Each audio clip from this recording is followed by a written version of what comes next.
Welcome to the Complete Streets Commission's June 12th regular commission meeting.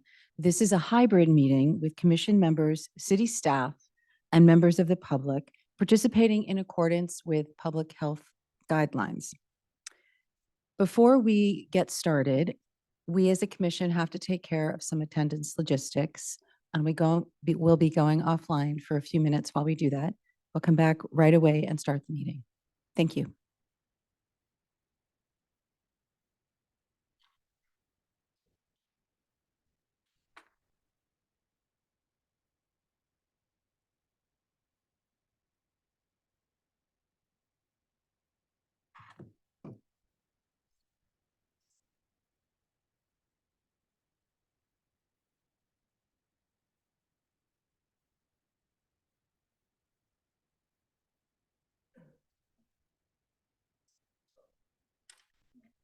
Because he's joining remotely.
Hello. Now we'll be proceeding with the roll call for this meeting. I would like to introduce Complete Streets Commission members and city staff present. I'm Chair Sally Cole. Commissioners present include Brian Ottman, Meredith Bergen Bailey, Jackie Sebrian, Athena Irokomos, and Vice Chair Elizabeth King. Commissioner Matthew Raskoff is participating remotely. Commissioner Raskoff, we are required to ask you to provide a general description of the circumstances for participating remotely through AB 2449 Just Cause. Can you confirm that the description of the circumstances for participating remotely is related to childcare or caregiving of a child, parent, grandparent, grandchild, sibling, spouse, or domestic partner that requires you to participate remotely? Yes, thank you, Chairman. Thank you, Commissioner Raskoff. City staff present include Matthew Hui and Kevin Chen. Matthew, Hui, that is, would you please provide instructions to the commission and members of the public on how this meeting will proceed? Yes, thank you, Chair Sebrian and members of the Complete Streets Commission. Welcome everyone to the June 12th Complete Streets Commission meeting, and thank you for attending. For members of the public who wish to provide public comment for any item on tonight's agenda, after the chair calls for public comment on that item, virtual attendees on Zoom may engage the raised hand feature. Or if you're calling in from a landline or a cell phone, press *9 to raise your virtual hand. If you are participating in person, please wait for the chair to call your name. You can then step up to the podium to make your comment. At this time, we ask members of the commission attending virtually to please remain on screen for the duration of the meeting. You will control your own webcams and microphones. That concludes the instructions, and I return the meeting to the chair. Thank you. Thank you, Matthew. Now we move on to reports and announcements. City staff and commission members may communicate general information of interest regarding matters within the jurisdiction of the commission. No commission discussion or action can occur on any of the presented items. Kevin, do you have any reports and announcements? Yes, I do. Thank you, Madam Chair. Just a couple of quick announcements for the benefit of the commission. First and foremost, some of you are probably following the budget process right now. So the latest development, the 5-year, what we call the capital improvement plan, the 5-year CIP, have gone through a few meetings. From a transportation standpoint, a couple of notes I just wanted to quickly highlight. We are requesting some additional funds from the City Council to support some projects. The ones that I would like to highlight is a $1 million for El Camino crossing improvement. So this is the one for El Camino and Ravenswood, if you recall. Yep. So that one, we're requesting some additional funding for the construction. The other one that we're also requesting funding for is a high voltage streetlight conversion. It's not something that typically comes to the commission, but as part of the transportation team, we are in charge of the streetlight facilities within the city. Some of our streetlights in the city are actually powered by high voltage lines instead of your traditional 110, 240 volt type of lines. It is fairly dangerous if it gets exposed. So as a kind of a ongoing effort, the city has been trying to convert those high voltage lines to your more traditional standard 110 power streetlights. So this is something that's been ongoing for a few neighborhoods now. We had recently completed the Flood Triangle neighborhood. We're requesting some additional funding for the West Menlo neighborhood, and in the future there will be one more neighborhood that will request some additional funding in the upcoming years or so. So just for those that are probably new to the process, that is typically what happens with the 5-year CIP. We review the projects, see if there's additional funding necessary. We'll go to the City Council to request those fundings, and generally they will go through a couple public meeting process so we can disclose what the monies are for, how we're requesting the money, where the money is coming from, and then eventually there will be an adoption process for the budget, which currently tentatively is scheduled for June 25th. So for those that are following the budgeting process, that's certainly a date that you want to be in tune to, because that's when the City Council adopt the budget for next year. The second item I wanted to bring to your attention is that the City Council also awarded a signing and striping on-call construction contract to a company called Crisp Company. So again, just for the benefit of new commissioners, our transportation division, we have a few on-call contracts. One is for streetlight signal maintenance, which we currently have a contract with a company called CalWest.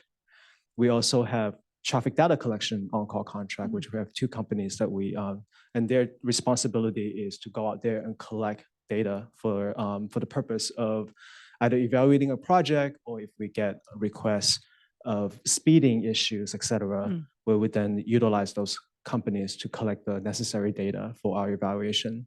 And then the third on-call is a signing and striping on-call contract. And that generally just means some of the ongoing signing and striping maintenances. For example, a striping is out, it needs to be refreshed for visibility purposes, or perhaps a sign is missing, or a sign is faded to a point where the reflectivity is no longer there, so we need to replace those signs. So that is typically being taken care of by this on-call. So this is something that on a yearly basis, we will go, depending on the length of that contract, we will release an RFP, solicit for proposals, and then contract with those companies. And that's why it's kind of a on-call, we call it an on-call contract. It's essentially, year round whenever it's necessary. So that's just for the benefit of the new commissioner. So the one that just recently got awarded is the signing and striping on-call contract. So with that, I will conclude my reporting. Thank you. May I ask a clarifying question on the budget Yes. report? Thank you. I know that Vice Chair King and myself had sent in emails to the city council when they were considering the budget around putting aside budget in the capital improvement plan for the sidewalk construction on Middle. Do you know if that's been considered, included in the budget or not? The short answer is no. No. Yeah, there were a fairly extensive conversation about that. There was some discussion about what adding that project would do to the existing CIP program. And essentially what that means is in order for us to add some additional project into it, some would need to come off. And at the time, the city council elected not to add those projects to the to the 5-year CIP program. Not to say that it can't be in the future, but for this year, that is not the plan. Okay, thank you. And then also with the streetlights, I'm wondering if typically Menlo Park or other neighboring municipalities are the streetlights LED lights? Some are, some are not. Our facilities, I don't have exactly the number of streetlights that are currently LED, but it is something that we are consciously trying to upgrade. Oh, good. So so we definitely have streetlights out there that are LED. Some are still the old HPS.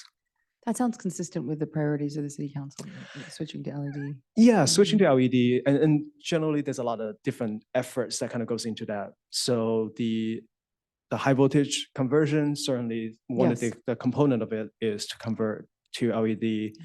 Whenever there's a development project that comes in, typically if they trigger some sort of frontage improvement requirement, then they are obligated to upgrade streetlights or maybe install new streetlights for that matter. So there are definitely different ways of getting that LED conversion done, but yeah. Okay, thank you. The other thing I wanted to bring up under reports and announcements is that we had an email sent to some commissioners, not all of them, but some were copied on some issues at Campbell Boulevard. And that was last fall, this commission reviewed a request to remove some parking for visibility reasons at different egresses of corporate campuses or office buildings on Campbell Boulevard. So I think that, Kevin, you were kind enough to respond to the resident, and I'm wondering if you can provide an update. Yes, thank you very much. So the item in question was an email that we received from I believe a business owner within that area. Essentially, so the email contains essentially two elements. One was the presence of RV vehicles, and then the other one was about the lack of visibility to driveways as a result of those vehicles being there. So, and I have had a chance to speak with that person as well. And in terms of the purview of city staff and city commissioners here, our purview is to look at driveway visibilities as they come in. Requests. Some of you have been through the process before where we have someone come into us, come to the city, ask for an evaluation of site visibility for their driveways or an intersection for that matter. Staff then goes out there, do our evaluation, and come back with a recommendation with generally 15, 20, 25, 30 feet of red curb to create that visibility. And there's generally a process that goes along with that gets presented to the commission as a presentation. That is the purview of the commission. Anything beyond that, sort of the situation of the RV, some of the side effect that's created, that is generally not within the purview of our commission. But I do want to at least kind of emphasize that that is that the city manager is well aware of the issue and is being taken care of through the city manager's office.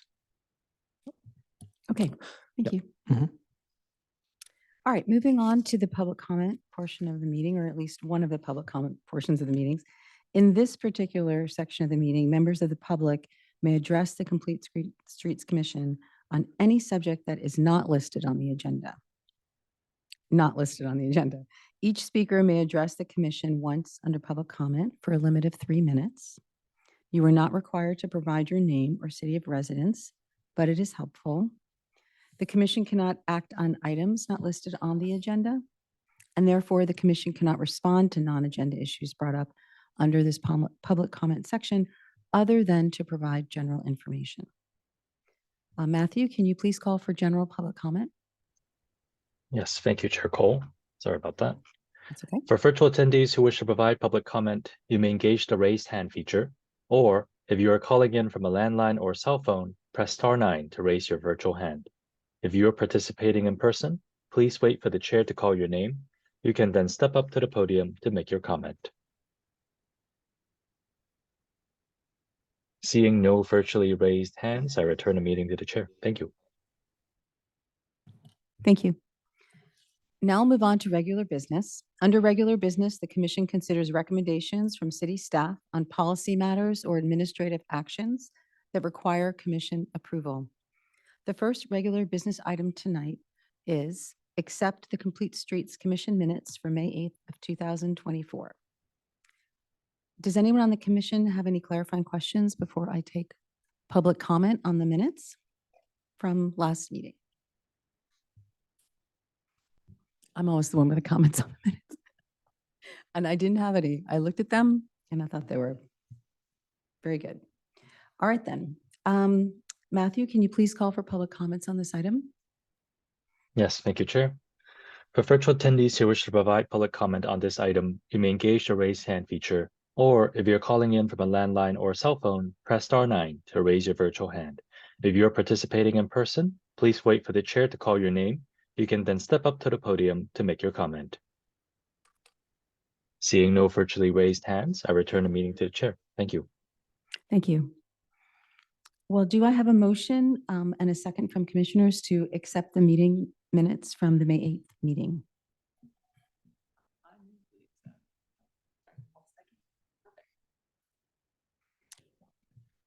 Okay, great. So we have a motion by Commissioner Cibrian, a second by Commissioner Bailey.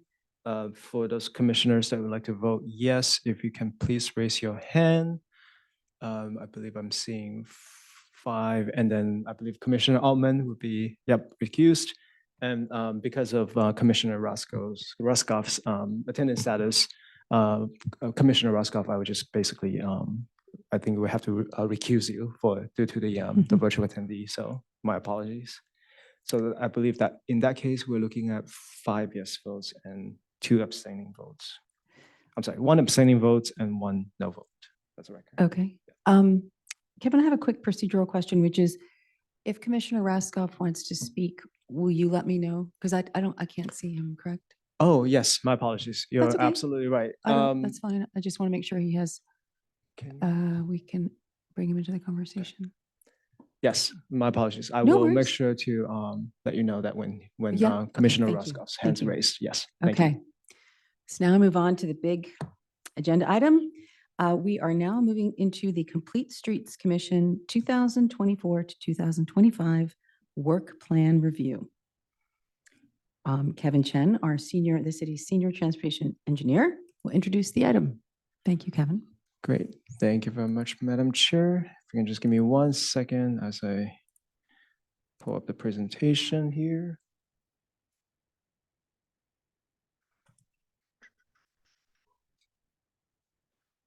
Oh, man. There you go. Okay, great, awesome. Good evening, everyone. Kevin Chen, Senior Transportation Engineer with the City of Menlo Park here. The item before you tonight is our annual Complete Streets Commission work plan. This is probably going to be one for the first time for a few commissioners. Certainly for the other commissioners, we've been through this a couple of times already. But for the sake of just comprehensiveness, I'm going to try to go into some of the more details that I probably wouldn't have otherwise do if all the commissioners have been more familiar with the process. So do bear with me as I kind of maybe go into some of the more details that some of you might be familiar with already. So for tonight's agenda, just quickly going over the commissioner's roles and responsibilities, and the work plan process from beginning to end, how it matches the city council's yearly goals, including some of the tasks that you have seen in the past from a transportation standpoint.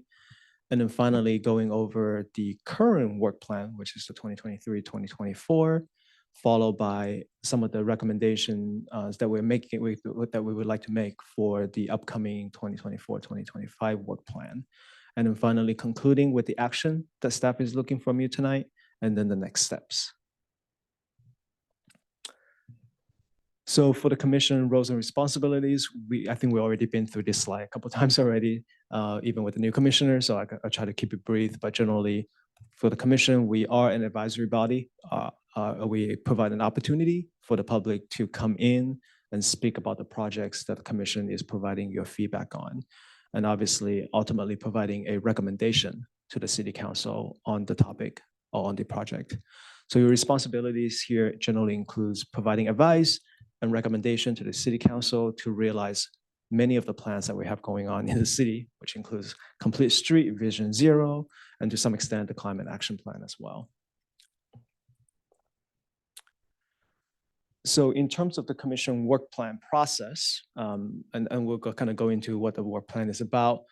Tonight is step number one of essentially 3 steps. Tonight, we're here to look at the current work plan, identifying some of the tasks that are being removed or being added to form the new upcoming 2024-2025 plan. Tonight is for that development. In the future, there will be another meeting where the commission will vote on the work plan itself with the goal of going to the city council for adoption prior to September 30th. And then ultimately, there will be always a reporting out process, which I will go into a little bit more detail later on, as it will be one of the actions required from you all tonight. So as I mentioned before, our work plan is an annual work plan. As a commission, we are an advisory body to the city council, which means generally our work plans should align with the city council's goals, annual goals. And this year, through the process, 4 goals have identified for the city council: climate action, emergency and disaster preparedness, housing, and of course, safe routes, which in the past, I think we call it safe streets, if I remember correctly. So safe routes obviously pertains to our Complete Streets Commission, first and foremost. So what that means is generally that means some of the task that we are doing as a commission either has a direct impact to one of the goals or an indirect impact to the other goals as well. And they can generally be summarized by these 4 bullet points. The first one is really to maintain the existing assets, followed by advancing safe and connected multimodal networks by implementing the Transportation Master Plan, and then also to some extent implementing, hopefully in the near future, the Vision Zero action plan as well. And finally, there's always policies that we constantly come back to the commission for updates on as well. And all of this really surrounds one of the main goals that the city council is moving forward for this upcoming year, which is the safe routes. So here is just a quick snapshot of the current work plan that we have, so 2023-2024. Generally, our work plan is divided into 2 main components.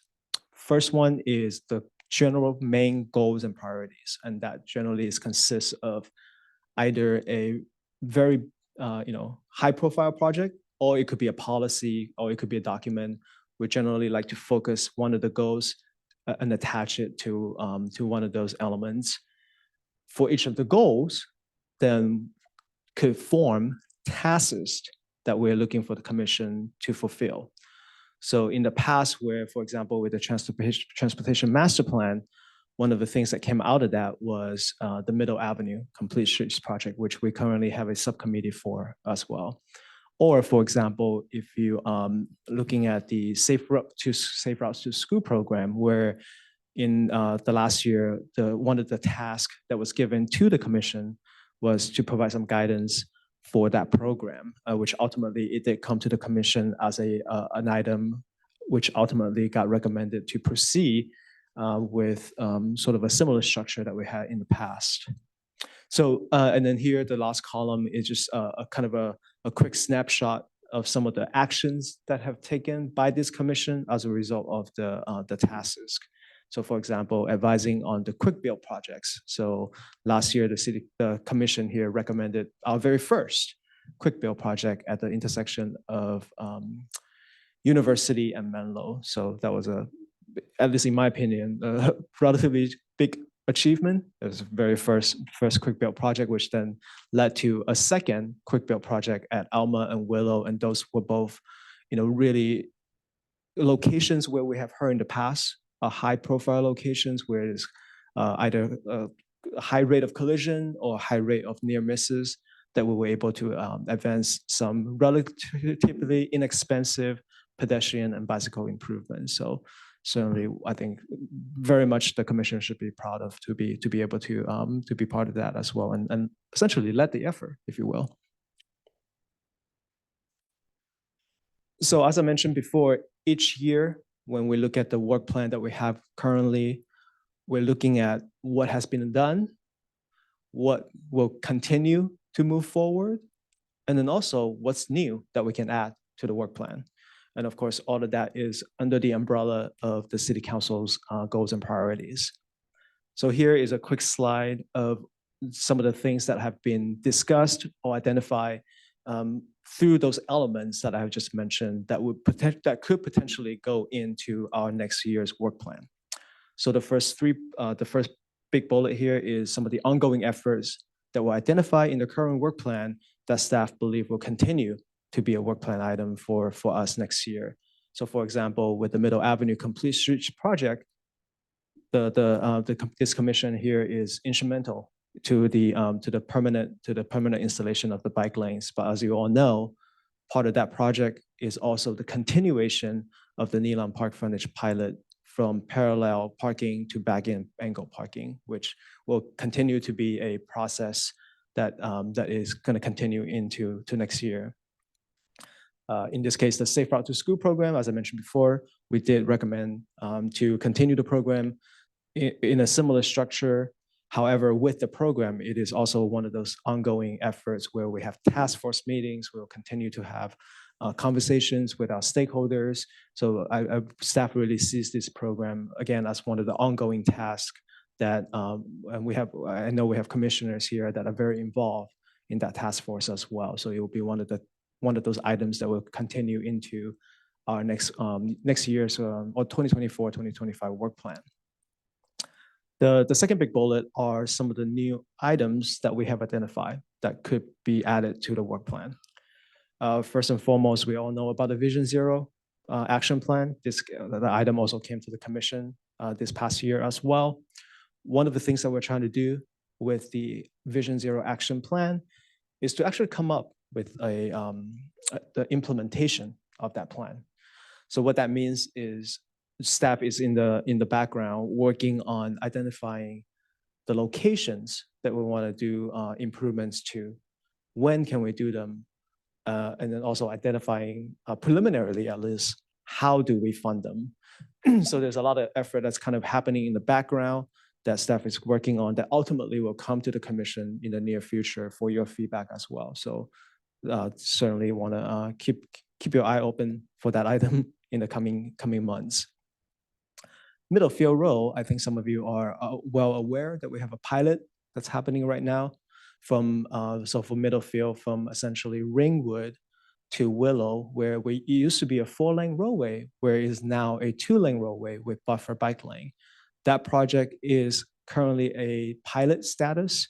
And what we are hoping to achieve in the next year is to go out to the public with a survey to essentially solicit feedback on how well, or maybe not well, the pilot is going. And in addition to that, something else that we're also working on that may or may not be able to kind of come to the commission simultaneously is the other stretch of Middlefield from Willow to Woodland, where we're looking to identify some necessary improvements for that stretch of Middlefield as well. So as I mentioned before, staff do see this as sort of the next middle field, if you will, of a very high profile, very key corridor for the city that we anticipate to bring to the commission for feedback in the near future as well. And then finally, the last bullet, some of you might be aware of this already, but there has been a desire to look at from a citywide perspective, a bike rack inventory. And generally, some of the conversation really started at isolated locations that either we receive feedback from the residents saying we would like to see some new bike racks, or the existing bike racks are fully being used and we would like to see some additional bike racks, and it's been coming to the city from various sources. The latest one was the Neelam Park parking one that I think came from this very commission when we had that conversation about Middle Avenue.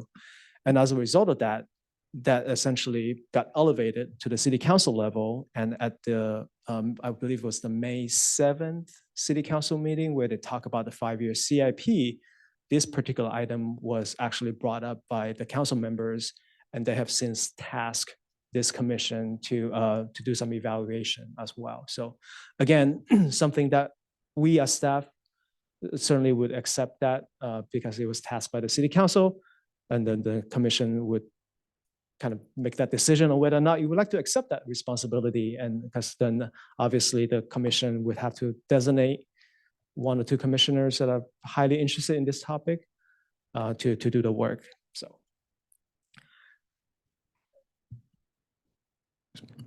Excuse me. So all of that then gets rolled into this 1-page recommendation. So I'm not going to go into every single thing that's being written here, but essentially some of the addition and subtractions that we have modified to the work plan are things we have done already. So for example, with the Middle Avenue, we took out the things that got changed to the permanent, but then we kept the pilot status for both the Neelam frontage parking and also the Blake Street temporary closure.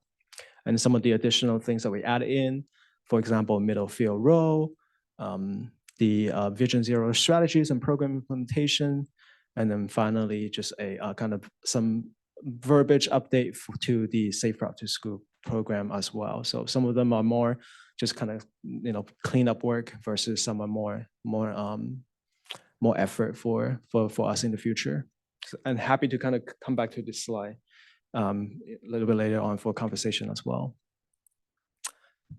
So the action that we're looking from the commission tonight, obviously, take this opportunity to review the red line work plan, and then we can certainly have a robust conversation about that moving forward, because certainly it kind of guides the next year for the commission as well. We're also looking for the commission to confirm those ongoing and new tasks that staff have identified. Again, we as staff, we're looking at what's coming up for this upcoming year, plus some of the responsibilities that were given by the city council and making those modifications accordingly. But we want to make sure that the commission as a whole is comfortable with what they are. Perhaps there's some addition or subtraction that you would like to see. Certainly open to having that conversation as well. And then finally, we are also looking for a designation of a commissioner to attend at least 2 meetings in the near future. The first one is August 27th, where a commissioner would be expected to report out on what the commission have done in this past year. So this will be a reflection of that 2023-2024 work plan. And then also one more additional meeting, and this one is if required, September 24th, where we're anticipating to go to the city council for the adoption of our 2024-2025 work plan. So as a result of that, typically, if the city council would like to see a presentation, we want to make sure that we have someone designated to be there or answer any questions they might have. So that's why we're looking for a designation of a commissioner tonight. And then some next steps I have mentioned a little bit earlier also. Tonight, we're just looking for feedback from the commission on the work plan itself. Depending on the amount of work that we need to kind of go back and revise, it will either come back to you guys in July or August for that approval. again, with the anticipation that we want to be able to have City Council adopt the work plan by before the end of September. So with that, I will conclude my presentation and happy to answer any questions. Thank you, Kevin Chen. And thanks for that very clear presentation. Are there any clarifying questions from the commission before I take public comment on the work plan? I had but one. Mine was, I'm curious that the 4 priorities articulated by the city council said safe routes instead of safe streets. I'm just wondering if there was any discussion of that or if that's meaningful in any way. Does it reflect a point that was made that we should know about? Yeah, that's certainly an interesting, I think, topic of conversation for sure. I think from a traffic standpoint, whenever we think of safe routes, I think inherently there is a idea that you're looking at a specific travel pathway, so to Mhm. speak, Yes. versus safe street is more sort of just generic. Yes. General, we're looking at safe street. It could be anything versus if you say a safe route, I think intuitively we're thinking of a specific way of traveling from point A to point B. Yes. Could be yes. multiple pathways, but there is that that connection that we typically would make. I think for safe route, it certainly still is one of the key elements for, it doesn't really matter if it's safe street or safe route, because from I think from a transportation standpoint, I think what we have noticed, at least recently, is that there's always this desire for us to connect the gap, Yes. right? Yeah. We inherently know the key east-west, north-south corridors within the Mhm. city. Mhm. We also know, generally speaking, where the gaps are. Yeah. From a pedestrian standpoint, from a bicycle standpoint. So using the safe route terminology, I don't think it necessarily changes how we approach things, because we always, our approach has always been more systematic about trying to identify what the key corridors are. Either it's a highly traveled corridor or maybe a high collision corridor as the result of the Vision Zero, and then what we can do to improve those corridors. So it doesn't really, at least in my personal opinion, it doesn't really quite change how we approach the projects. And it's also wonderful to see it as a top 4 priority again. Absolutely. For Yep. sure. Mhm. I have a follow-up question about that, but it's not clarifying, so I'll wait for the feedback section. All right, do any other commissioners have any clarifying questions about Kevin's presentation? Yes. I just, on your point about the corridors, on page 7, it does address key corridors, but it doesn't look like it makes it further. But just to your discussion just a few minutes ago, how important safe routes kind of equals corridors. Is there a reason the task of key corridors was dropped off? Yes, I think that that particular item, I think, came about before Vision Zero. I think we had at that time, even though there is sort of this understanding of the east-west, north-south corridors, there hasn't been really a document or an illustration of exactly where they are or what they are. In this case, with Vision Zero, there is a very clear figure that shows where the high collision corridors are. And It shows where the high right, right. incident High incident, corridors, right, but it high doesn't say where the key corridors are. Right, and those generally reflective of the key corridors as well. Now, I think the conversation could be had about, well, should those corridors be more car-centric, bike-centric, or pedestrian-centric? I think that conversation perhaps is not necessarily discussed in in more detail. However, those collisions are very clearly identified as, we know what the collisions are, right? Are they car to car, car to bike, car to pedestrians? All that data is available to us. And we are, just so that the commission is aware, we are in the background trying to make sure that we get those information to you as clearly and concise as possible. So that is something that we're working in the background to hopefully get that to the general public as well. So that was one of the reasons, yeah. Commissioner Allman, I'm wondering if can you switch to the red line slide for a moment? I'm just wondering if one of the things, so these are the recommendations of, we all know this, but that staff is making for the work plan going forward. And I don't know if you, everyone can see this, but the first bullet in number 1 is evaluate and propose key transportation corridors for project prioritization. So it's still within our future work plan. Is that correct? Is that? That is correct, yeah. And it's just not, I guess the best way to say this is I think in the past, we had made a conscious effort of trying to identify what they are. Yeah. Versus in this case, I think the first step is already being taken care of by the Vision Zero. We are keeping it just in case that there's some additional layers or nuances that the commission, either 1 or 2 commissioners wants to go into. It doesn't have to be the case, but we sort of decided to kind of keep it in there in case that's something that the commission wants to move forward with. We could also easily just remove it from the work plan if there's no desire to do so. Well, maybe when we talk through the Yeah. language, we'll decide, does that language belong in Vision Zero? Does it Right. belong up there? We can work on that. Yeah. All right. Definitely. Thank you, Commissioner Altman. All right, then. So Matthew, would you please call for public comment on the presentation? Thank you. Yes, thank you, Chair. For virtual attendees who wish to provide public comment for this item, you may engage the raised hand feature, or if you're calling in from a landline or a cell phone, press star 9 to raise your virtual hand. If you're participating in person, please wait for the chair to call your name. You can then step up to the podium to make your comment.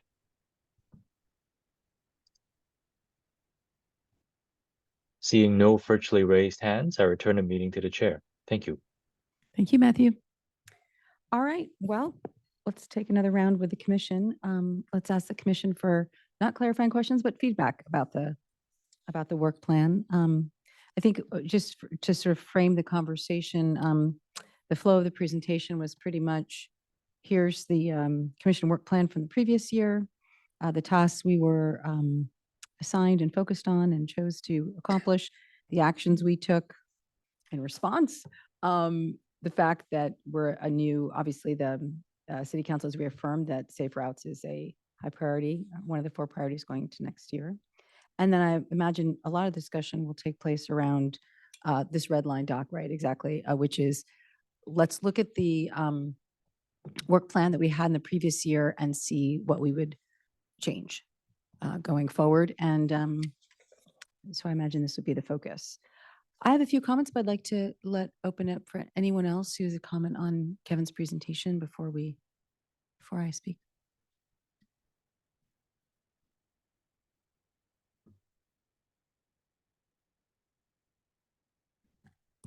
Madam Chair, I do see Commissioner Raskov has his Oh, hand up. excellent. So Thank you.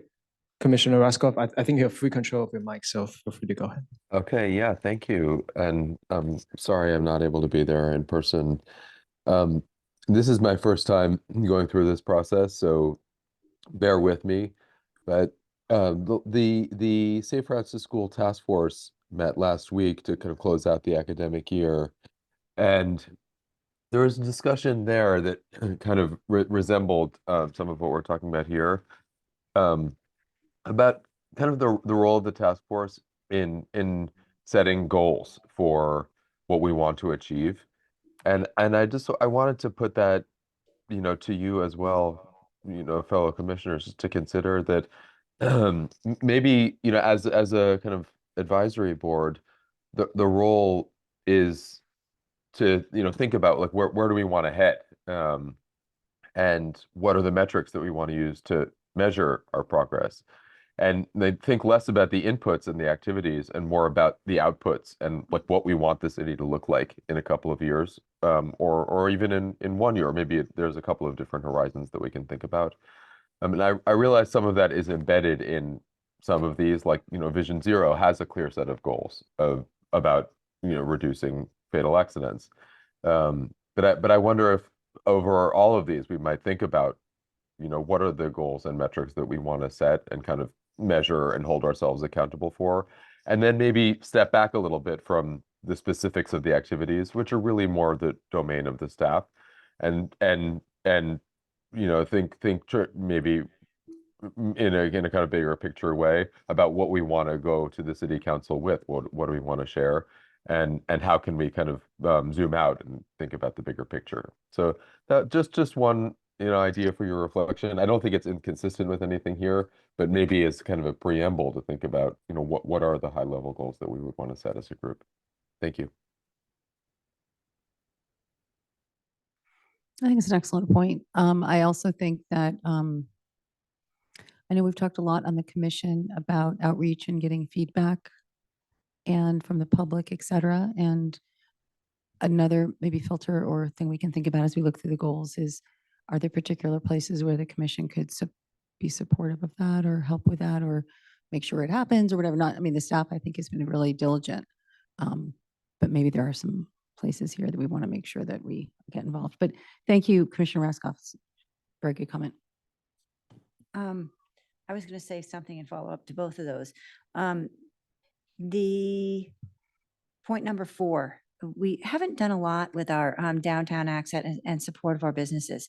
And I wonder, I think everybody probably recognizes our ultimate goal is to have a thriving downtown that's safe for pedestrians, cars, and cyclists.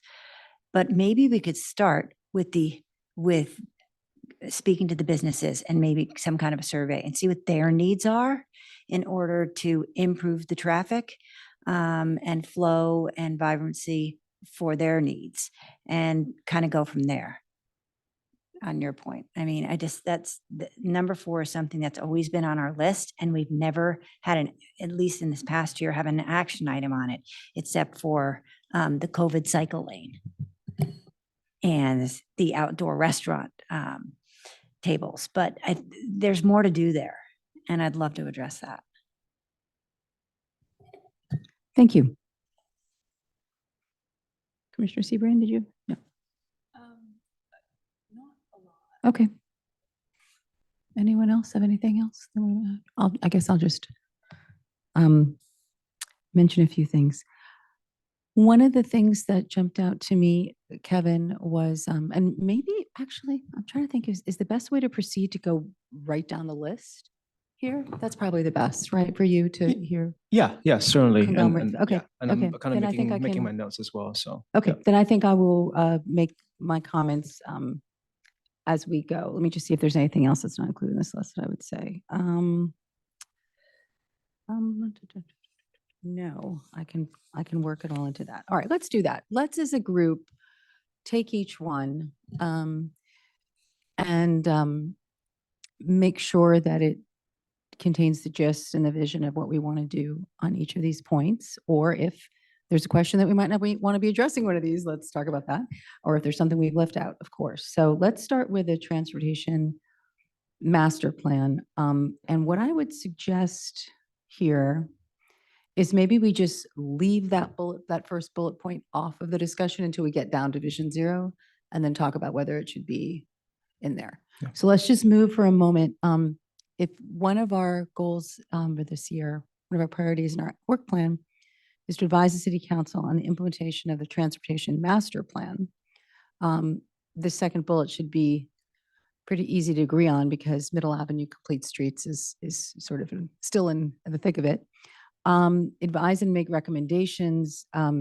Here it says ongoing pilots for Nealon Park frontage parking and the Blake Street temporary closure. We know from a recent meeting that the commission and the council have approved making the bike lanes permanent on Middle between University and Olive, and we are conducting pilots between El Camino and University with regard to Nealon Park parking and Blake Street temporary closure. That's all that I think that's complete, that bullet. Does anyone have anything they'd want to add? I mean, sorry, there's a couple things that jump to mind, but I don't know if they're this fiscal year. First is that we continue to get a lot of comments on the El Camino intersection with Middle and making that safer, and should there be a right turn lane, and et cetera, et cetera. So obviously that's top of mind for residents. Is that something that we will be advising on this year? Yes, that actually will be an item that's going to come to the commission as well. Yeah. Would there be a good idea to add that language in? We can certainly do that. Yeah. yeah. Okay, Mhm. okay. And then just for clarification, I think in this case, the only thing that we're piloting is strictly just what's in front of the Nealon Park frontage. Because I think you had mentioned that So Oh, the that's bike, right. yeah, I'm so the bike sorry. lane from El Camino to University outside of the frontage is also permanently. Is also permanent, Yep. correct? Mhm. Yes, yes, Yes. we kept having that back and forth. Right. Yes, it is. Yes, it is. Yeah, Thank you. it's a little bit of a nuance, but I just Yes, wanted it to is make a sure. nuance, but Yeah. yes, let's be clear that the bike Mhm. lane is permanent on the south side of Middle between University and El Camino. All right, and so would there be any need to add anything here about, not about the traffic calming measures, because that's being installed in summer of 2025, Mhm. and that's on track. And was that in the capital improvement plan? Was that mentioned in there, or did it not need to be? 'Cause It it's doesn't need part to of be the because it's previous grant. part, yeah, Okay. so the traffic calming plans are part of the Yes. Complete Streets project. Yes. The CIP did, however, ask for additional money for the resurfacing of Middle Yes. Avenue as well. So they're technically two separate projects, Right. but because of the timing of it all, we're essentially kind of combining it. Do at the same It's, time. it's gonna be, yeah, exactly, Okay. exactly. Yeah. All right. So if we add here, the fact that we'll be advising and recommending on the El Camino Middle intersection, that bullet should be complete. Okay. Sounds Um, good, yeah. So we can add a note to explicitly identify El Camino, Real, Yeah. and Middle as well. Yep. Yes. As you're talking, I'm in the partly it's just because every time I read the implementation of the transportation master plan, it always sounds odd to me. And I guess I'm asking about that. It's mostly so part of it, as I understand it, like the transportation master plan, it's already implemented. Like we have it, we're using it. And so I guess it always feels like every time I see implement the transportation master plan, it's like we're just sitting on it and not doing anything with it. And that feels odd to me. And so I guess, I don't know that we want to belabor that point, but I'm just like, and so like, I'm imagining it's more like application of, right, what we're advising on is ways to apply the transportation master plan. Instead of, but maybe that's just too fine of a point. I just like, it just whirls around in my brain every time I read Yeah. it. And so, but in part because it feels like it's us holding it up. Like we're the ones we're the ones somehow not managing to implement the transportation master plan when it lives on our work plan year after year after year. Would it be better, is what you're getting at, if we said something like implementation of the major projects of, or something like that? Like, yeah, Buzz? It's sort of on the execution of, right. It's that, right? It's deciding, hey, there's a specific route inside the transportation master plan. And if we're making a change on this one part of the route, maybe we should look at all the other parts of the route because there's another key link that we could improve right now, right? So part of the looking at the routes was where are some key, like destination to destination, if you can put together a complete route, because we all know like the frustration of when your bike lane just ends. And like, that's a section we haven't gotten to yet. I'm right? sure it will get better, but it's those kind of ways of looking at elements of the transportation master plan, but like, we're already using it all the time, I assume, right? Since we made that thing. And so I guess it's just that it's really like minutes and minutes to wordsmith and probably doesn't need to be done, but Well, I mean, we could try just for a couple minutes, just give it a shot. And if we can't get somewhere that sounds right Right, to you, we then- could just give feedback next time. But so it sounds like advise the city council on the application of the master plan to Or like the application priority of- projects or something? application of transportation master plan elements could be, Advise city council right, as part of project, I don't know.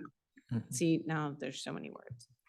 Is the point that we're, okay, so how are we applying the master plan to me, it seems like we get involved, the commission gets involved when it's a big project, but not on the application of every element of the master plan.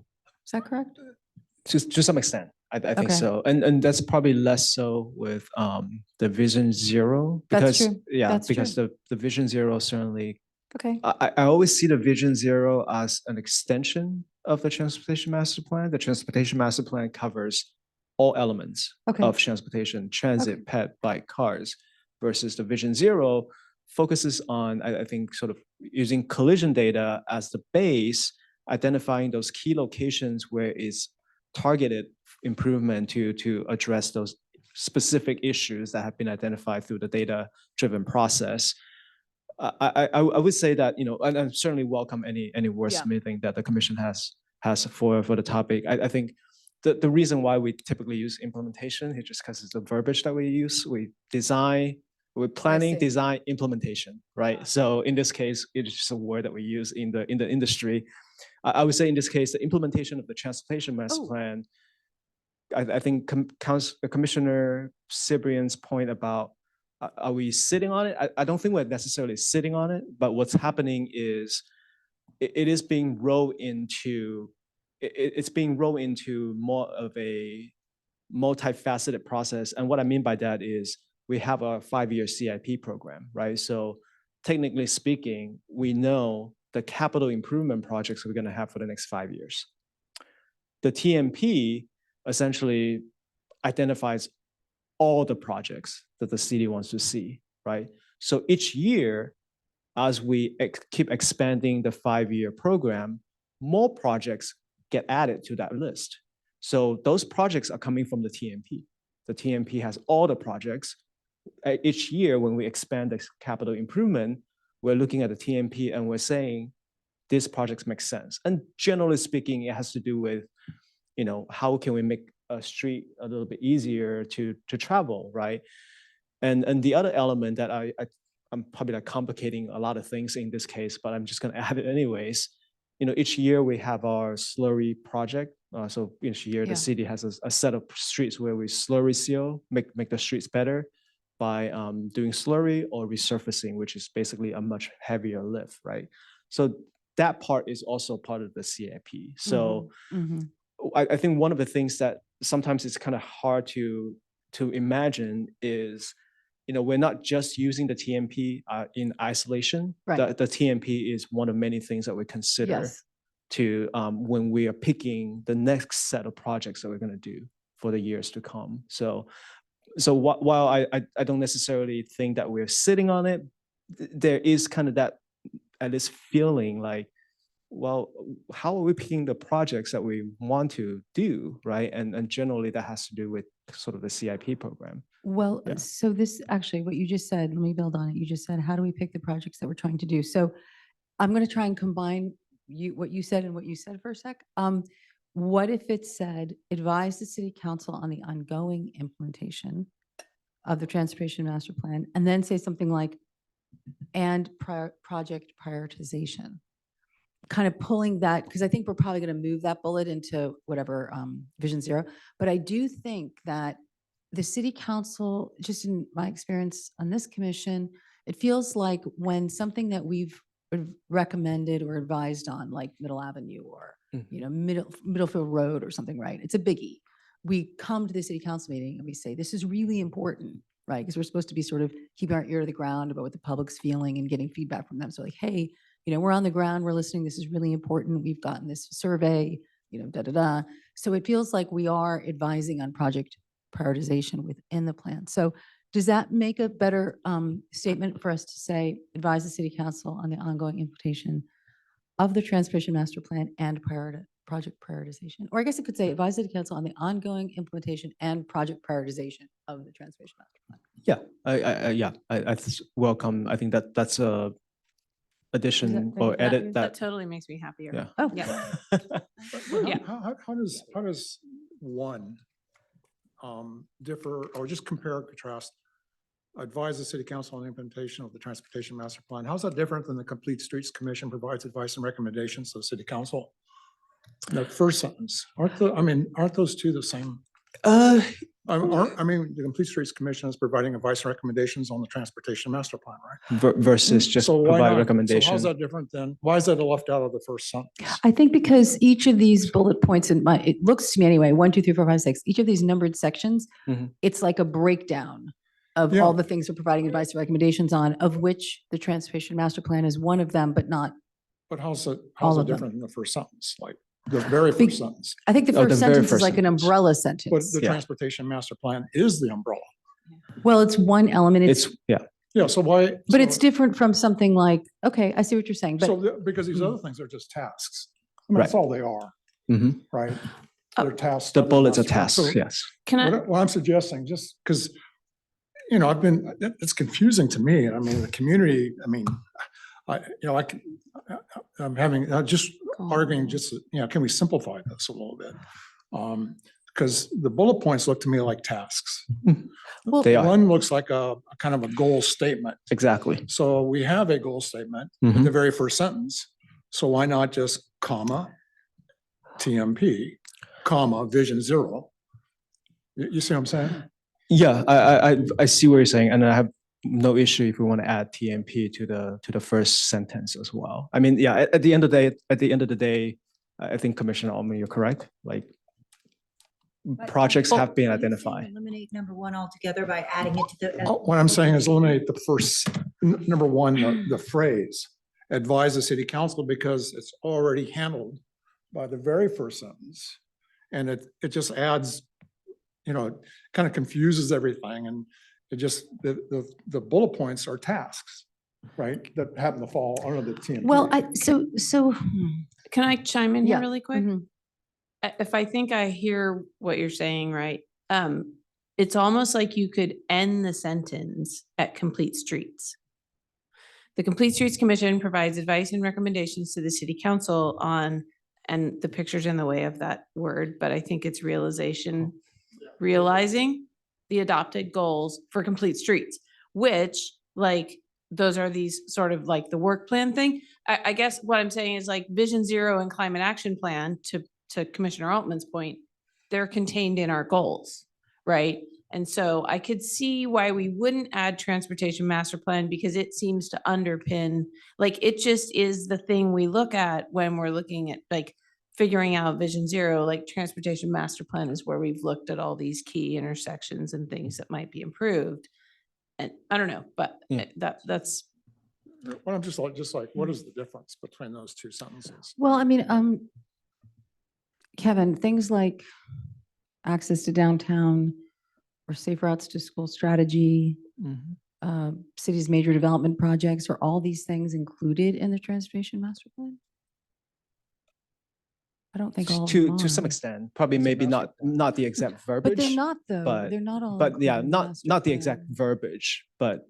I mean, if you I personally could. wouldn't change this, because I Yeah. think the top is a general statement and then it's broken down into its parts. And I think the transportation master plan is a part rather than equivalent to everything we do. Right, yeah. And it serves the purpose of also allowing the public to know where we're pulling the information from, Mhm. right? The residents know that the projects that we're identifying came from the TMP, right? It came That's from right. the That's Transportation right. Master Plan. That's right. It- It connects it back Not to. Yeah, all, things- Just those three. Well, those three are more policies.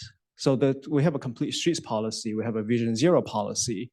Maybe climate action plan kind of throw that little thing off a little bit, but the first sentence, right, the goals for complete streets, Vision Zero, climate action, like you could see them as policies, even though they do have plans associated with that as well. So Okay. I think I see where you're going with that. So my only feedback is, I think we do have a role to help educate and communicate to the community as a whole. Right, I've been here for a while. yeah, It's confusing to me. So whatever we decide, if it's clearer, and the litmus test that we use, is it easy to understand from the community perspective? Is it Mhm. educational?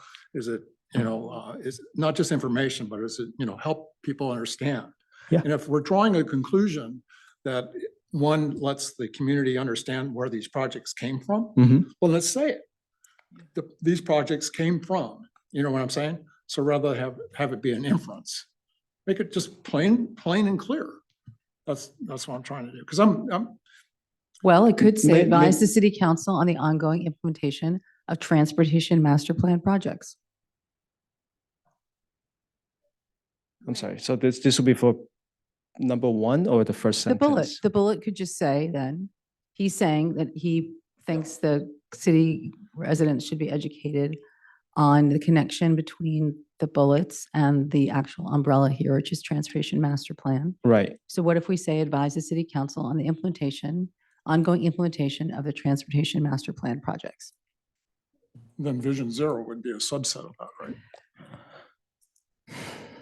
It's not a project of the yeah, transportation I think master plan. subset is not necessarily the no, right it's word not. I Key would use. corridors of the Vision Zero. Right, would be yeah, the- because No. at some point, we can only simplify it so much. Yes, Right, like, Yes. Why? because at the end of the day, So I'm just, what Yeah. I'm arguing for, I kind of consistently argue for. right, Making it simple so that the community as a whole can, at a heartbeat, understand what's going on. I honestly think there might be a difference of opinion, Commissioner Alman, between you and me around Vision Zero's relationship to the transportation master plan. It is not a project of the transportation master plan. It is a strategy that has informed by data that focuses on, But the projects on Vision Zero come from the TMP.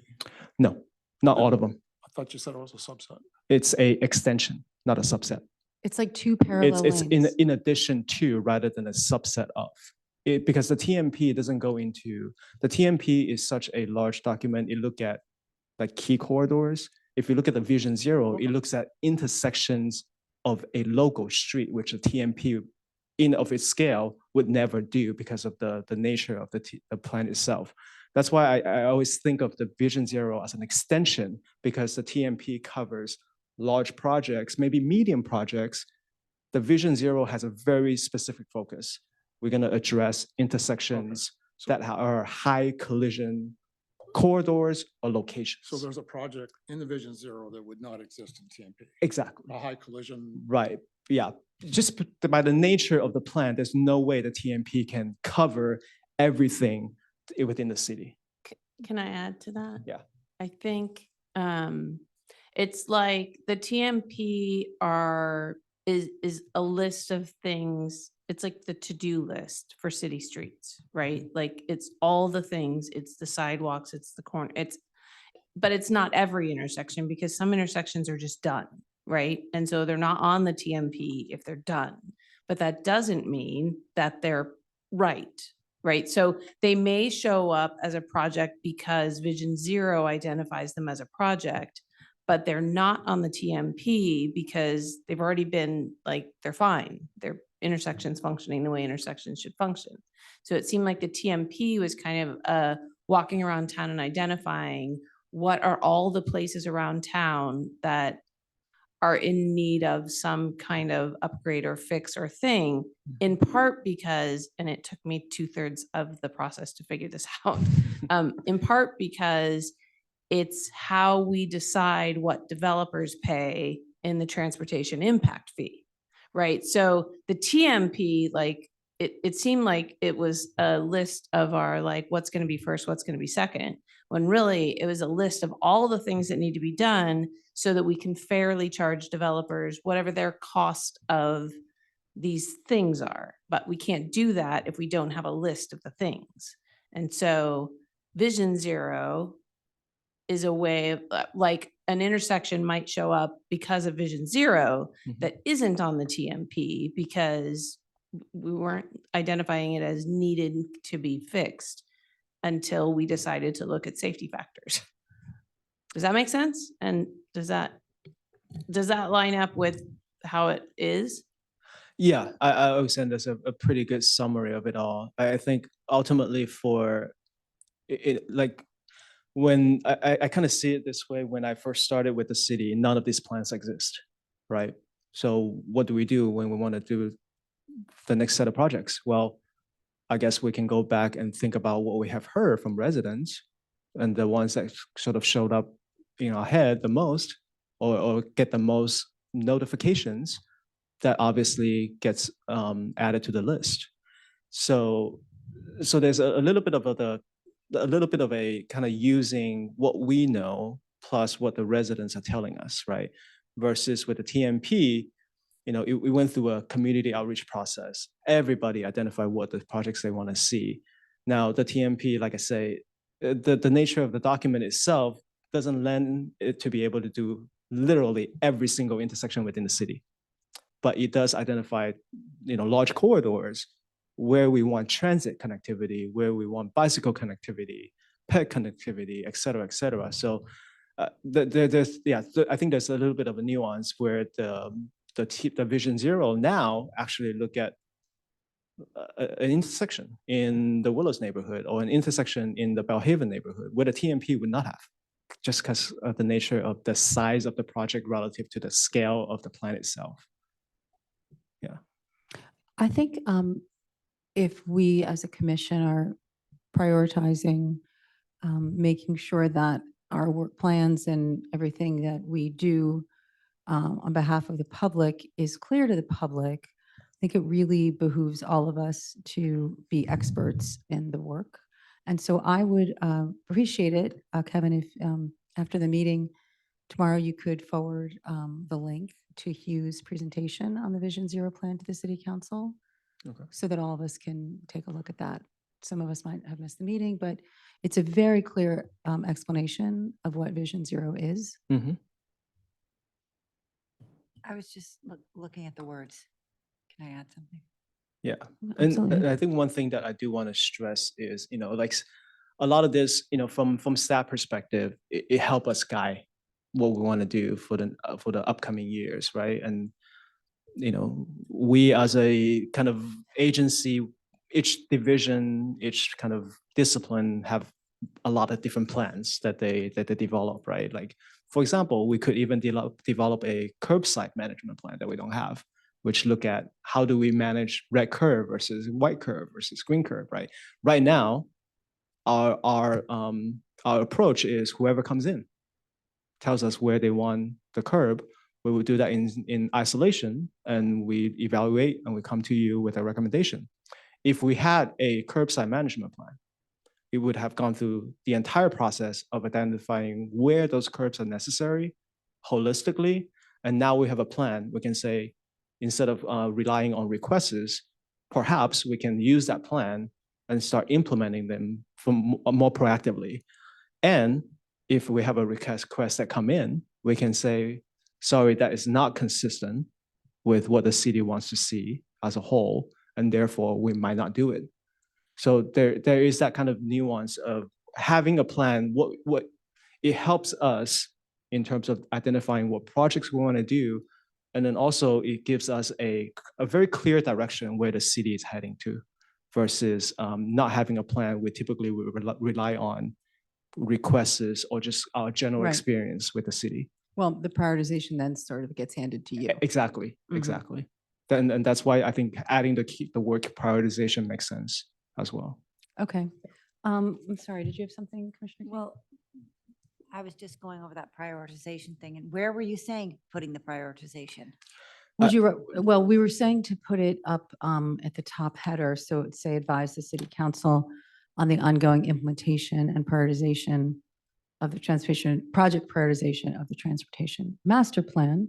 But I think there's an argument to be made to just leave the first bullet point in if you Yeah. want to make it clear that the project prioritization is really around key transportation corridors, if that's what the work really is going to be. I was kind of No, go ahead. thinking along the lines of what she was saying is that the initial statement is our umbrella and the TMP is a list of tasks.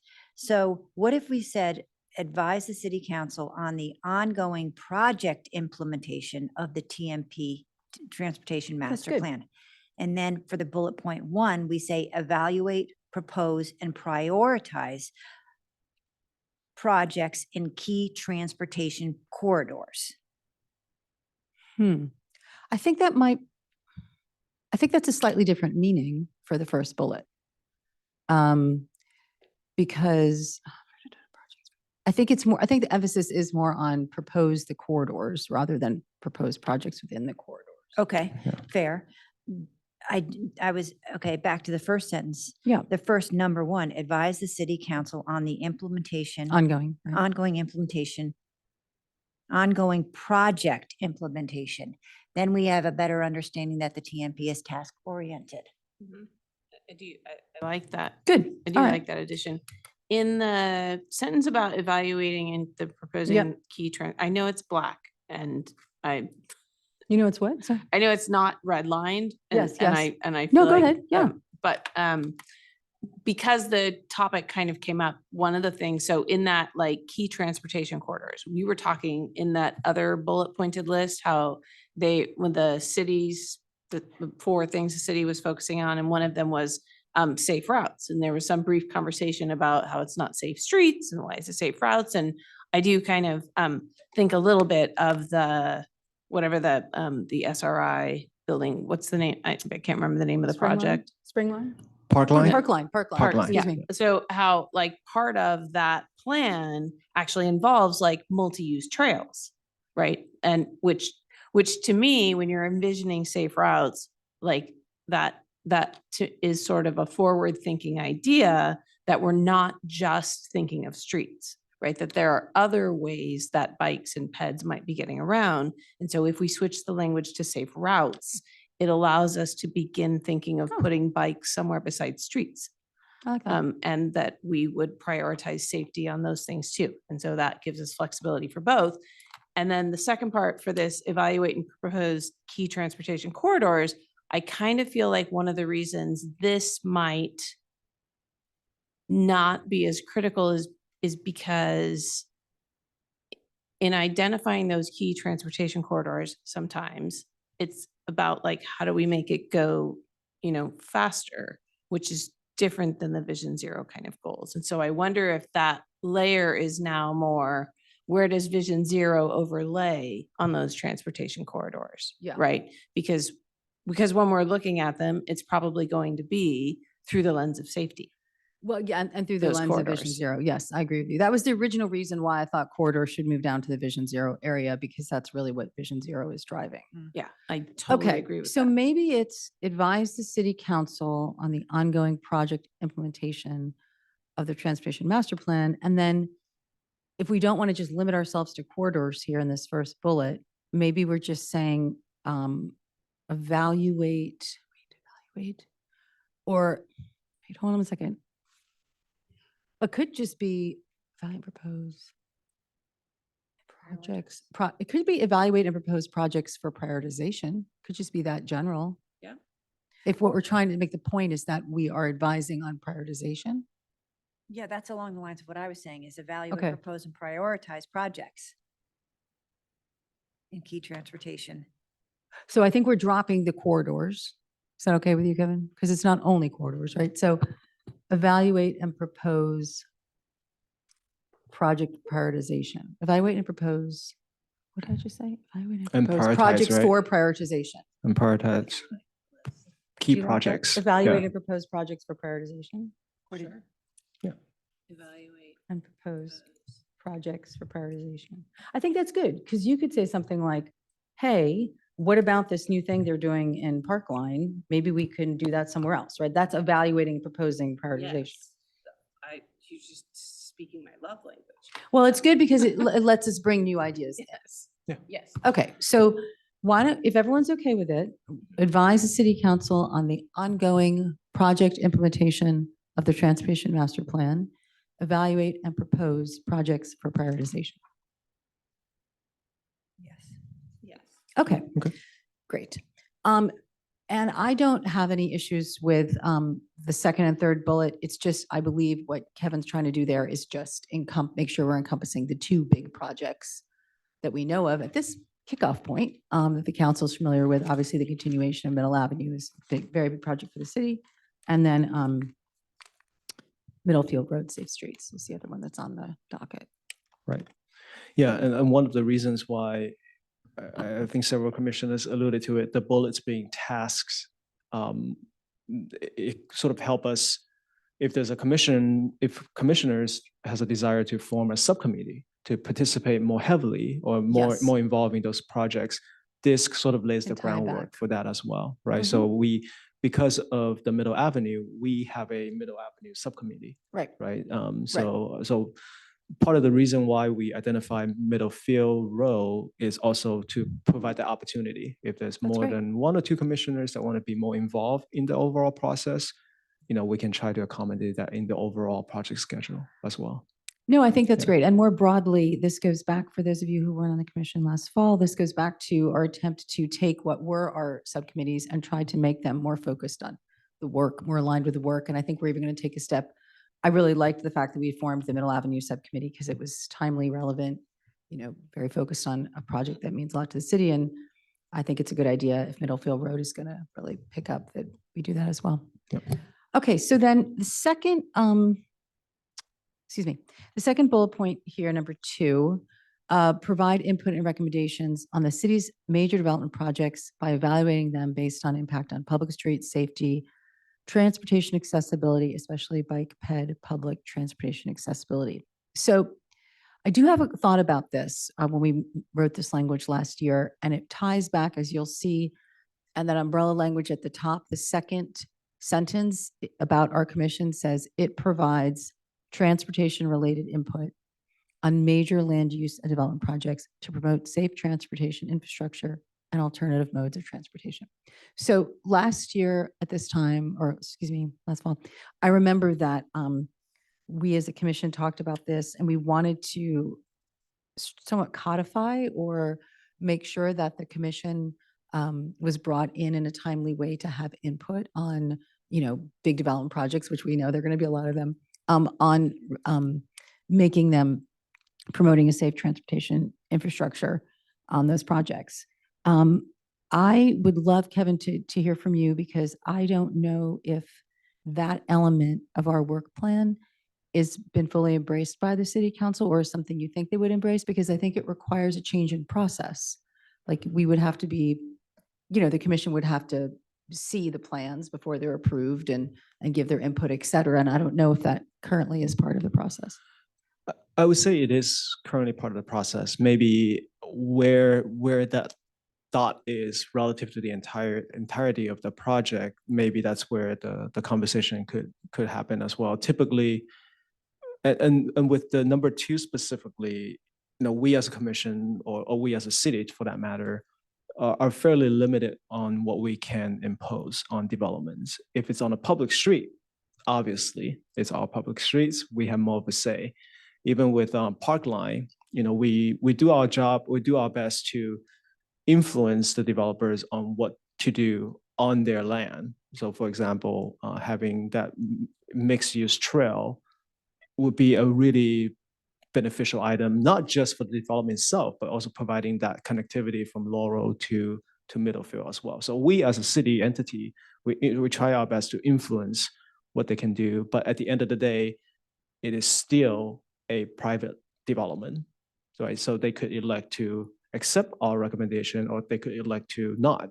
And whatever the consequence of that decision would be, that ultimately falls on the shoulder of the city council.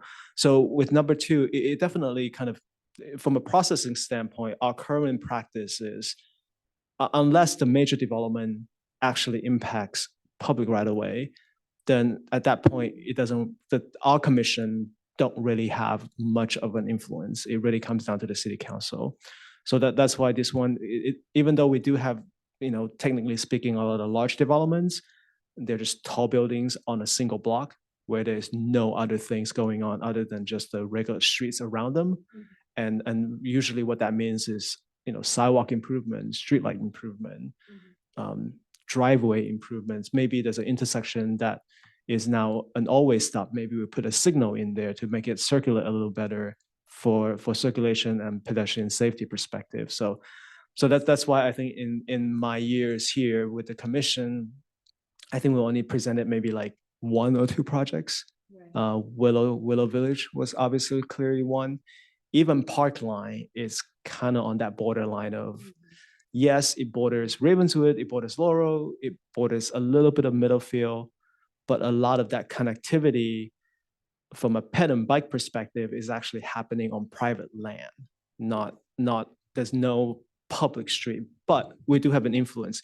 Now, with that being said, we do intend to at least bring the recommendations to the commission. We're looking into where that falls within the overall schedule. We're talking with the planning team to see how we can involve the commission on that project as well. So yeah, I so think that's that- why I say where that line, where that dot Yeah. falls within the overall schedule is probably the conversation.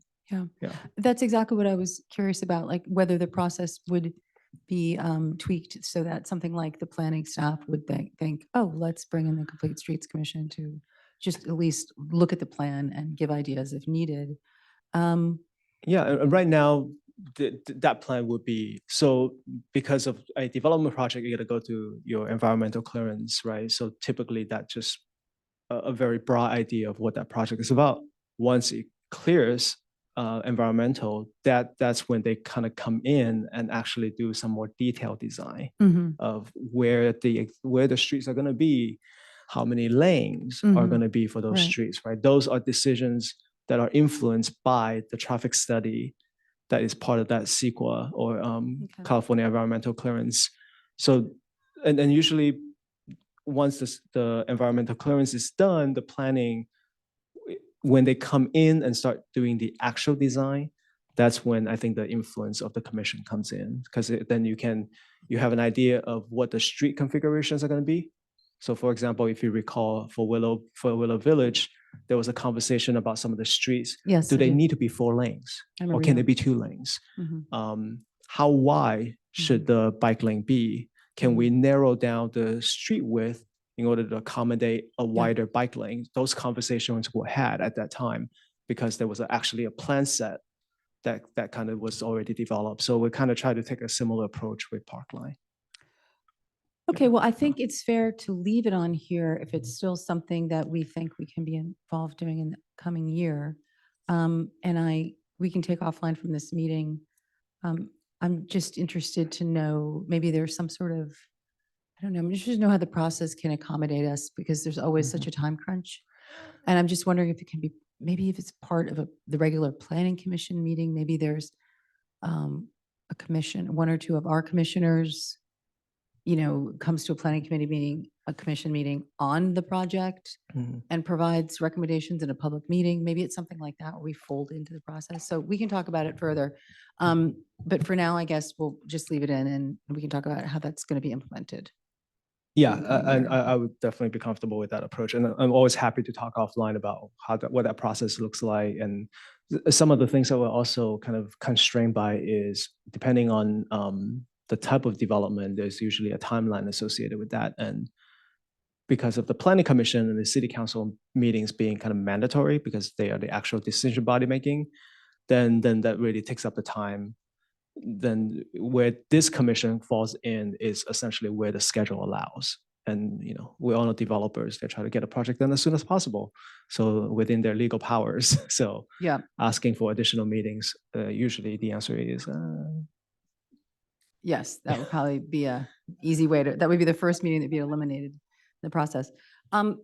Is the group fine in including bullet 2, and I'll talk offline with Kevin and maybe some city council members around what we, how we could effectively work our input in without delaying, dragging the projects on or changing the timeframes of them. So I can follow up with that if that's okay with everyone. All right, so number 3. Yes, of course, please go ahead, yeah. I feel like I'm late in mentioning this, but as reviewing this and you mentioned coming in as things are being planned, I'm wondering about the Coleman redevelopment.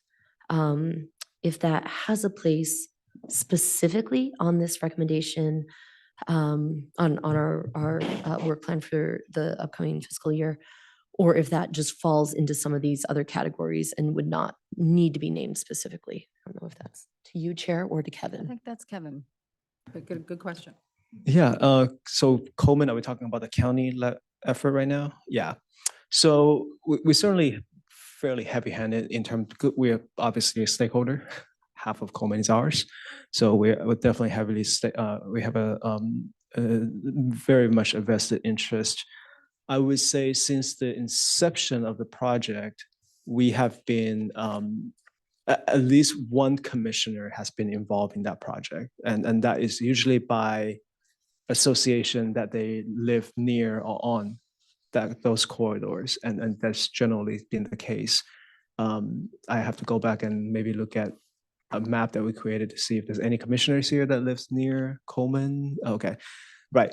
So if the two of you are interested in being involved in that project, we can definitely try to loop you in. Because it's not a city-led project, it doesn't really, it shouldn't be on here. However, I do not want to make that sound like then you can't be involved, because we do want our commission to be involved, right? Because we want you to participate in those meetings, so that you can share the info with the commission first and foremost, and also really be a liaison for that street as well. One of the key things that we are trying to do more of recently in the recent years is using your network to get the words out for those projects. So with Middle Avenue, we try to use your network, Chair Cole's network on being near Middle, to really let people know that this projects are coming, right? So Coleman is a great example where we want our residents to participate as much as possible. So we've been relying on the commissioners, and what we're seeing is it could be better. Every time there's a decision involving that project, we wish there's more Menlo Park residents involved in that decision-making, and that's where the commissioners could come in. Yeah. Thank you, Kevin. That really clarifies. Okay. All right, we'll move on to 3. On this one, would you be okay to put make the first bullet the Vision Zero? Because it seems like maybe the most chunky one of those 3. I mean, obviously the bike rack inventory is going to take some work, but I think as an overall charter for the commission this year, advise on Vision Zero strategies and program implementation would be pretty big. I'm sorry. Do you mind? You can do, no, if you I'm don't a agree, it's little fine. lost. So it's the number 3, advise and provide input to the city council on citywide transportation. Yes. Could we just change the order of the bullets? I think Vision Zero should be number 1 maybe, because it's such a, Oh, you mean moving Vision Zero Yeah. to the first bullet? yeah, Be the first. Oh, yeah. No, absolutely. Yeah, okay. Yeah. Advise, yeah, right now it says advice. So change advice to something else? Advice, it's right now. Oh, sorry. Yeah, that's okay, that's okay. Thank you. Yes, good catch. The other quick comment I had was, so my recollection of this driveway stopping site distance policy is that the staff was going to draft something Mhm. for our review, right? Okay. Yep. Okay. Yep. All right. And go ahead. I have a follow-up question about that. Sure. So Kevin, you mentioned curbside management plan, which it sounds like, is that not, it seems like that would go so nicely with a driveway stopping site distance policy, because the driveway stopping site distance policy would probably determine that some amount of curb needed to be not parked in, and having a curbside management plan would help us know what color to paint that curb. Good point. Can I just build on that? This is Matthew remotely. There was some discussion, I think, in the city council about the new daylighting law that California has passed. And I think they were looking for guidance about how to implement it and how to set priorities. And obviously, like, not every corner can get paint to enforce daylighting, but I think it ties in very nicely with Kevin's point about curbs, and this question about driveways. And just think, it's already the law in California. We just need to figure out how we're going to put it into place. That seems like it might belong in here. Yeah, no, I think those are good points, and I probably should give myself a point about maybe not bringing up too many things. Put my foot in my mouth. No. So I would say, under normal circumstances, I completely agree with what your points are, Commissioner Cibrian, as in, because those are essentially an element of a curbside management plan. The only thing that I would probably be a little bit hesitant to kind of go that approach is just the sheer scale of the plan itself. This policy right here really has to do with, and if you recall, this all stemmed because of a residential red curb requirement. So what we envision this particular policy to be would be something along the line of, if you are on this type of corridor, then your driveway gets X amount of red curb, irregardless of the site distance, right? Versus the curbside management would be that plus, well, where do we put the yellow curbs? Where do we put the green curbs? Where do we put the ADA curbs? So unless we start tackling those elements as well, it's really not a true curbside management plan. So that's why I'm a little hesitant, because of just the sheer amount of work that will go into it versus in this case, we can address something sooner rather than quicker. Just being frank here. And then to I think Commissioner Rasco's point about the that 20 feet, that is something that we're looking into as well. What I envision is, so one of the things that we are trying to tackle, two front. One is, as I mentioned before, on a yearly basis, we have our street improvement, right? Slurry seal a street, which is basically a thin layer of asphalt, make it a little bit easier to drive on, a little nicer to drive on. So some of the things that we're looking into is, okay, well, the corridors are being identified on a yearly basis. How many of them are actually on the high collision corridor in the Vision Zero? And if they are, should they have those 20 feet of red curb or some sort of a signage install as part of that project? So one of the things that Matthew is working on, actually, so he's been kind of spearheading that process. So for this upcoming round of street improvements that we're doing, I believe we're doing that for Live Oak. So Live Oak is a kind of a street that's near downtown. We're going to start implementing some of those red curbs, or in this case, we're going to put up a sign that says basically no parking within that first 20 feet of the intersection. So we are starting to implement that process already.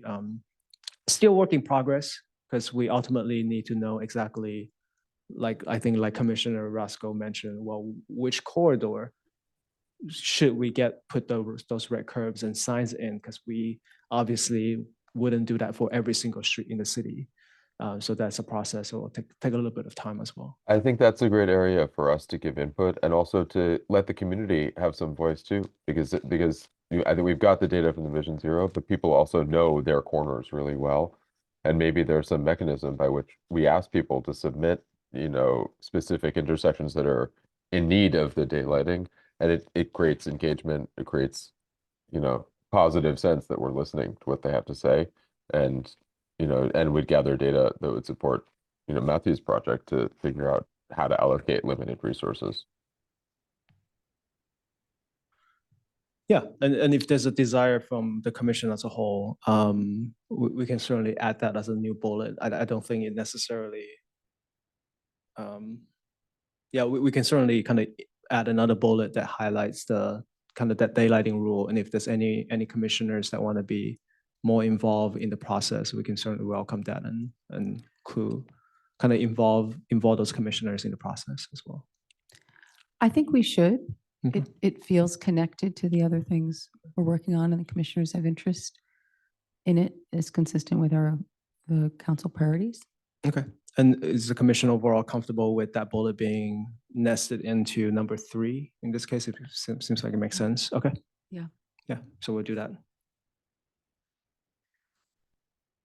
Thank you, Commissioner Rasco, for chiming in there. So if we can move on with evaluate and recommend bike rack inventory, I think I'd like this particular bullet to reflect a bit more closely what the city council was going for on this. So it sounds like they want this commission to assess the availability of bike racks, right, in public places in the city, and then to recommend if there's changes needed.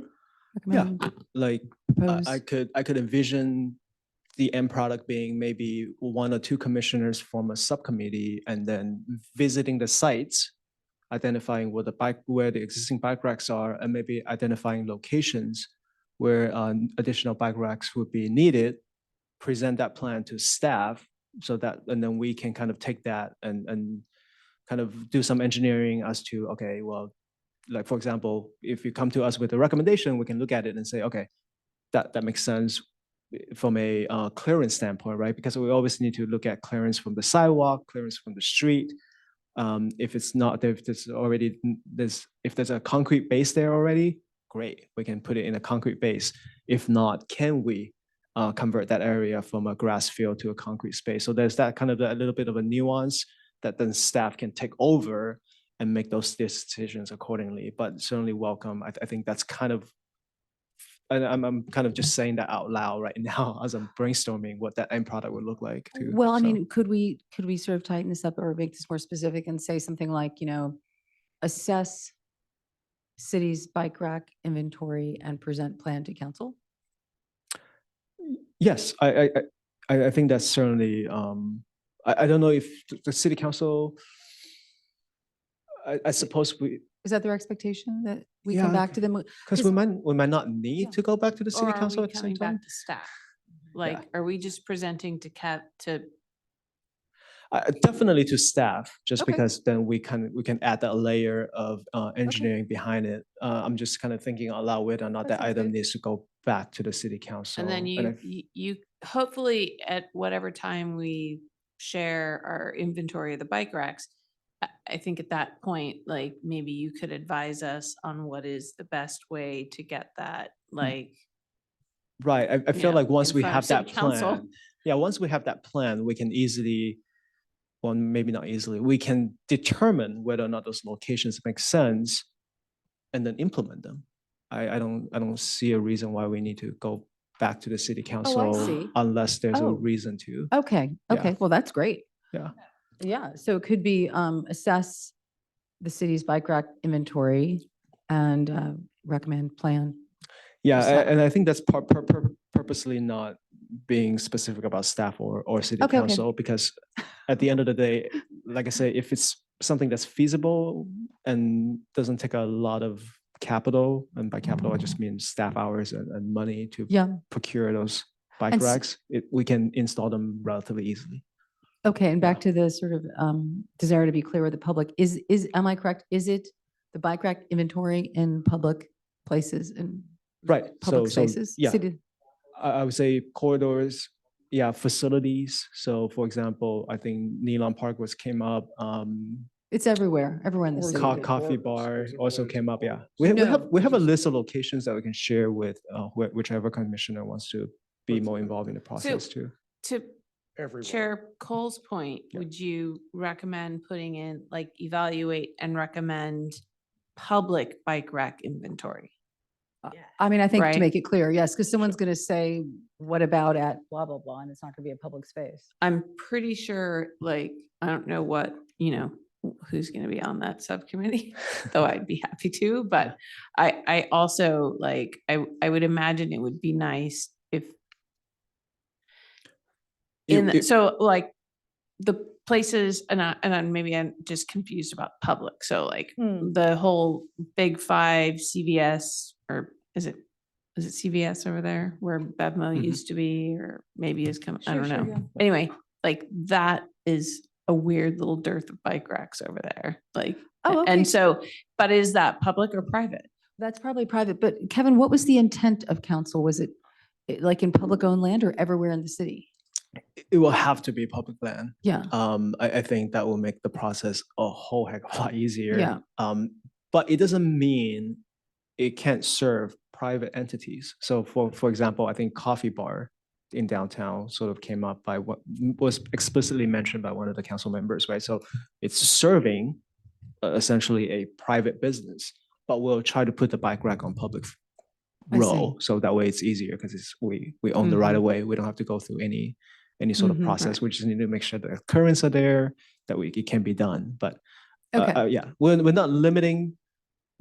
It's limiting in terms of we have to have the bike racks on public right of way. But who uses the bike rack and what they are for doesn't have to be public only. Yes, It doesn't have to could be be a they're going to private a park. business, right? Right. It could So- be Jeffrey's. So we Yeah. really are looking citywide, because you would necessarily be looking at sidewalks. whether there are bike racks in front of businesses, and if there are no bike racks either on public or private land, then we would want to recommend that, right? Right. Then that would be a case for recommending more. So you'd be looking Exactly. at both public and private. Yeah, Correct. and on our end, what we could help if there's going to be a subcommittee is a starting list of all the locations that we already have been identified through resident requests. We also have some bike racks, I think, just kind of in the courtyard, ready to be used, so we can identify exactly how many we have, right? Because then at that point, the cost is just labor of installing the bike racks. Eventually, we're going to run out of bike racks. So then that the next question is, well, then where do we get the money to buy additional bike racks? And that's the next level of conversation. Yeah. So should the bullet point read, evaluate citywide bike rack inventory and make recommendations? That's good. That's good. Perfect. Excellent. Okay.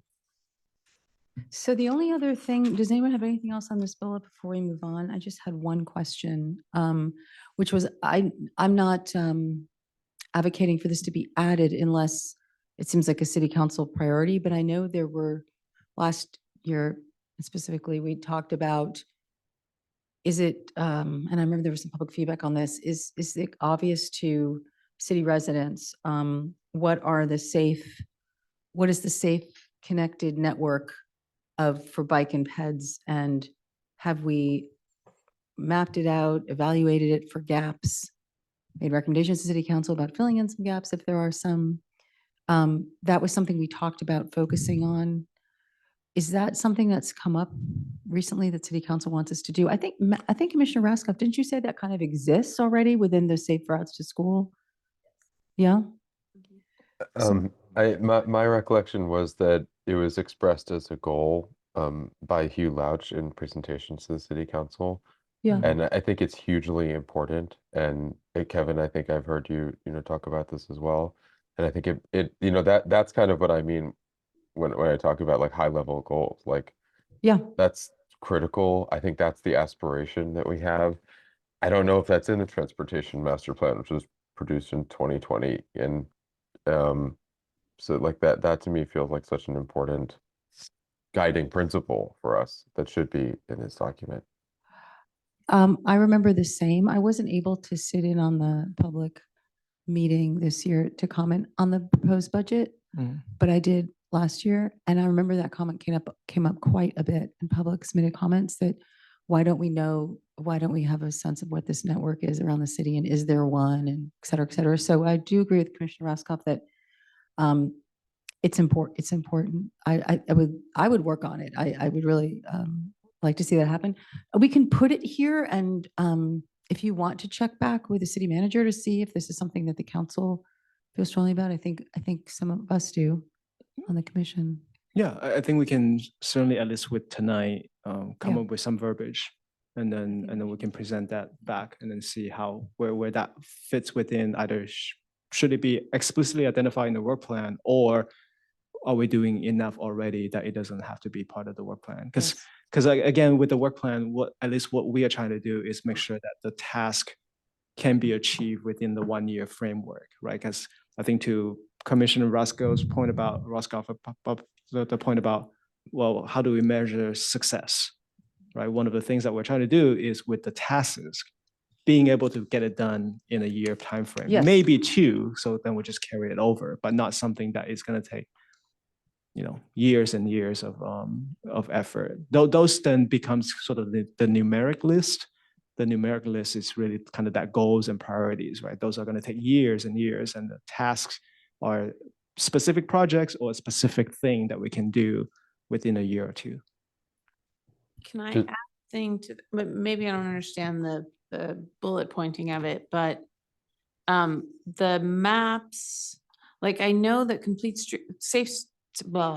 Safe Routes did produce maps for Mhm. every school that Yes. has like where their recommended kind of bike and I do think those can probably be improved and clarified, but also they will always be changing, like as bike infrastructure improves or things change. So our task wouldn't necessarily be to create the maps so much as ensure that, like, as part of our participating in the Safe Routes, like the Safe Routes, I would think that the Safe Routes Coordinator and that task force would actually be more set up to maintain those maps once created so that the creation of maps really, from our perspective, falls under supervising, like not supervising, but whatever our role in implementing Safe Routes. So that like, we're not making the maps. We're just making sure that someone is making the maps. Can I just clarify one thing from the Safe Routes group, which is that those maps do exist,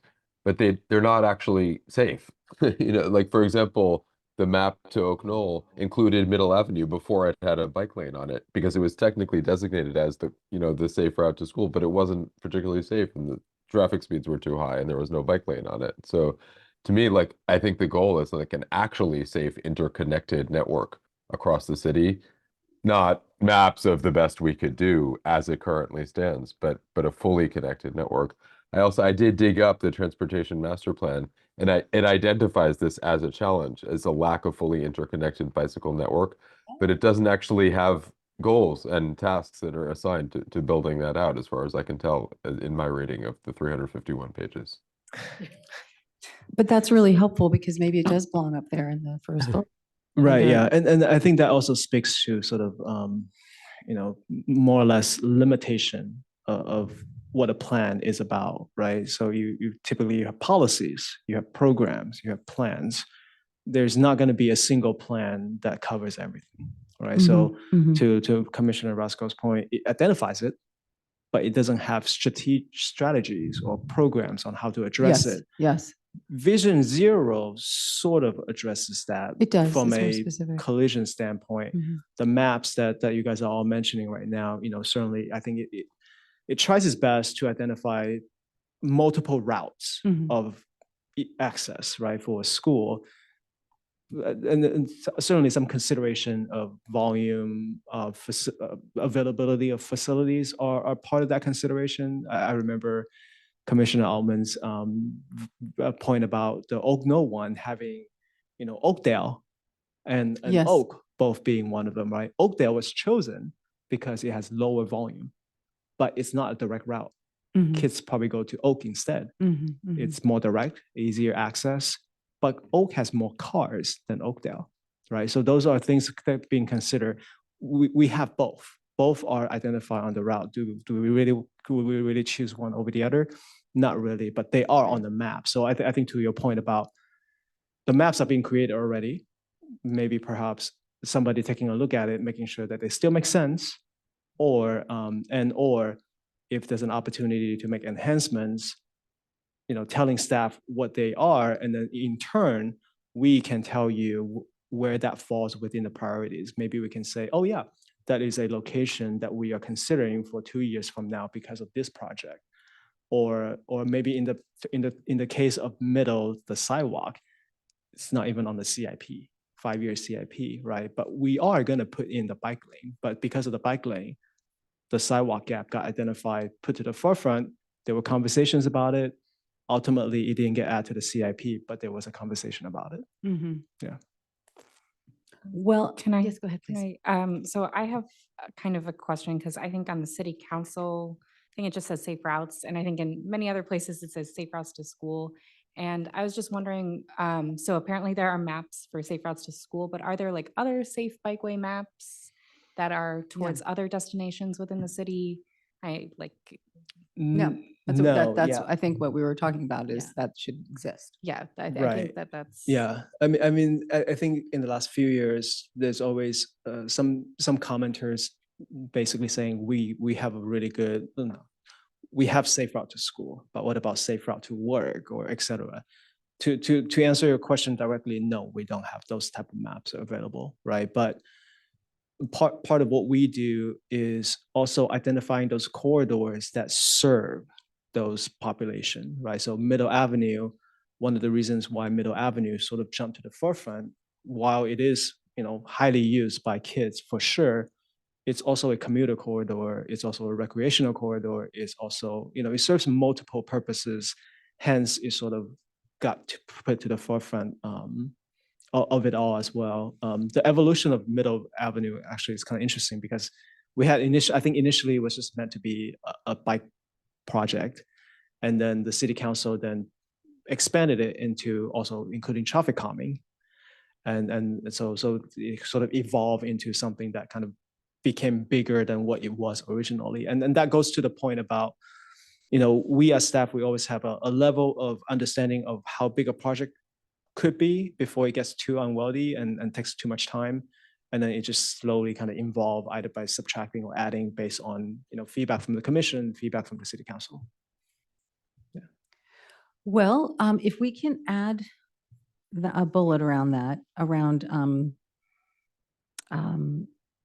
creating or evaluating and creating a safe and fully connected network, whatever, I can work on, we can work on the language, but I guess I think it should be added if it's something that people want to work on this year and that people think is important. I wonder if it should be underneath the transportation master plan bullet. I mean, that number 1 now, because Commissioner Raskoff said that it was put down as a goal or in the transportation master plan or as part of it. We can get that exact language. I think he said safe and fully connected network, but we can get the exact language in the master plan. Right. Yeah. My only hesitation would be. Oh, it's too much work. Yes, Okay. I was trying to be a Okay. little bit more elegant, but you're right. Okay. In terms of like what can be achieved, I think if we were to Okay. create something, it'll probably make it a little bit more difficult to be on the work plan. Because Okay. one thing that we're trying to do is take advantage of what we already have and maybe expand upon it, or try to be more cognizant about what can be added to future projects. So I'm not saying that that's an idea that we can't pursue.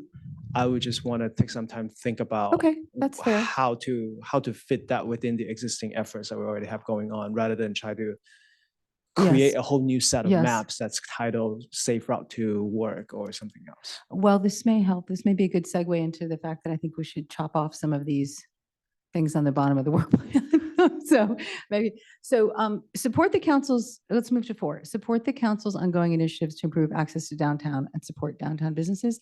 I understand why that's on there because it's obviously a city council priority, but I feel like the commission has no direction from the council on this. And so I don't know how we can move the ball forward and work on it. I almost don't think it should be on the work plan. Yeah, I definitely, and again, it's one of those of the evolution of what started it all is nowhere near where it is now, right? Mhm. Like when we had this item, it was pre-COVID. There were a lot of conversation about how do we circulate downtown a little bit better from a car perspective, pedestrian, bicyclist perspective, and then of course COVID hit. Then we closed some of the Santa Cruz Avenue, multiple segments to now just that one segment. So I would certainly support anything that the commission would like to do, either subtract wording or just taking it out completely. I would have no issue with that. I will point out that I think there's a bit of an effort that's going to happen, at least with downtown, because as you all know, we have the housing element, which identified Right. downtown. Yeah. Personally, I don't know exactly where they are. I'm happy to kind of try to find out where that whole process is. Right. What we could do is, if you willing to entertain that, we can keep that bullet here for the time being. Let me go back, figure out exactly where the whole project is timeline-wise, and at the next meeting, share that info with you all, and then you can decide at that time whether or not we just take that bullet out completely. Yeah, I mean, my guess is that the commission will be pulled in to advise on these things when there's something on the table in terms of the development. Absolutely. Yeah. Otherwise, like I worry if we go and interview retailers now, they're just going to say, well, we're waiting to see what happens with the new development, right? Because it's going to create a whole nother, landscape of approaches and potentially challenges. So I think we're kind of on hold. So I personally would take it up. I'm fine if you leave it on and we can talk about it next time. But that would be my point of view, is that it's not going to come up until we start to really get in the nitty gritty of what's being built downtown. Yeah, I probably agree with that assessment. Whatever the outcome of that is, it's in such early infancy that, and you're correct. If there's anything involving transportation, it will come to the commission. Yeah. right? So, Yeah. so inherently that will happen. It's just more of a matter of like how involved certain commissioners want to be. Yeah. That's really the question here. Yeah. Do any other commissioners have a comment on that one that differs or? I think we should leave it in. We're stewards for these businesses and are having. it as- Sorry, Commissioner King, do you mind turning on your mic? I think we should keep it in. Okay. That's my viewpoint. We just couldn't hear what you were saying. Yeah, yeah. I was saying that we're stewards for these downtown businesses and they need to know that they're represented in our thoughts and plans moving forward. And I think keeping this one sentence in is a way to do that. My take. Okay. Yeah. Does anyone have anything else to say about that? Okay. The fifth one, Commissioner Raskoff, I'd be curious if you can weigh in here because you had a point earlier about setting goals and trying to find out places where there's an opportunity to set goals.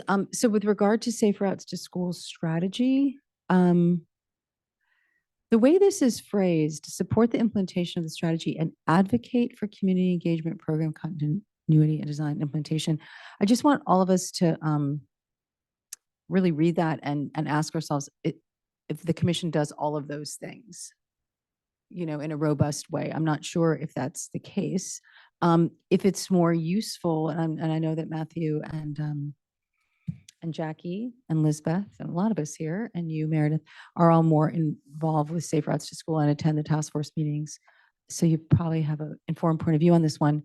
But my guess is that it might be more helpful to the Safe Routes to School program if we maybe did help them set goals or and help measure goals. And I'm not sure, I'm not close to it, but if that's something they need advice or guidance on, that might be more useful. I'm not sure, but I welcome comments on that.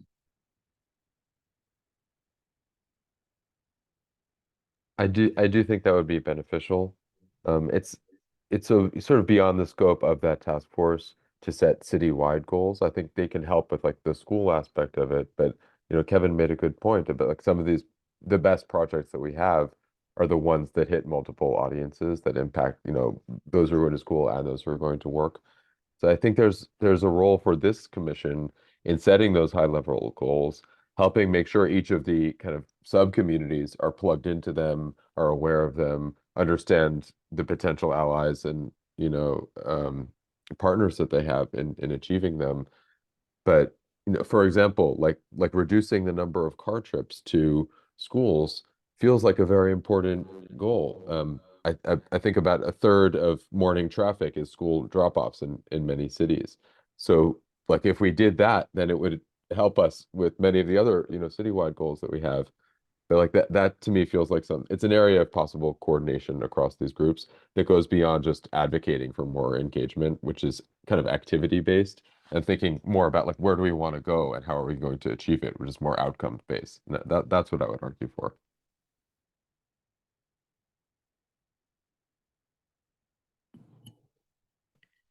I mean, I concur with that in part because I think, again, I'm not the expert on this program, but the program advocates for community engagement. That's an essential chunk of what they do.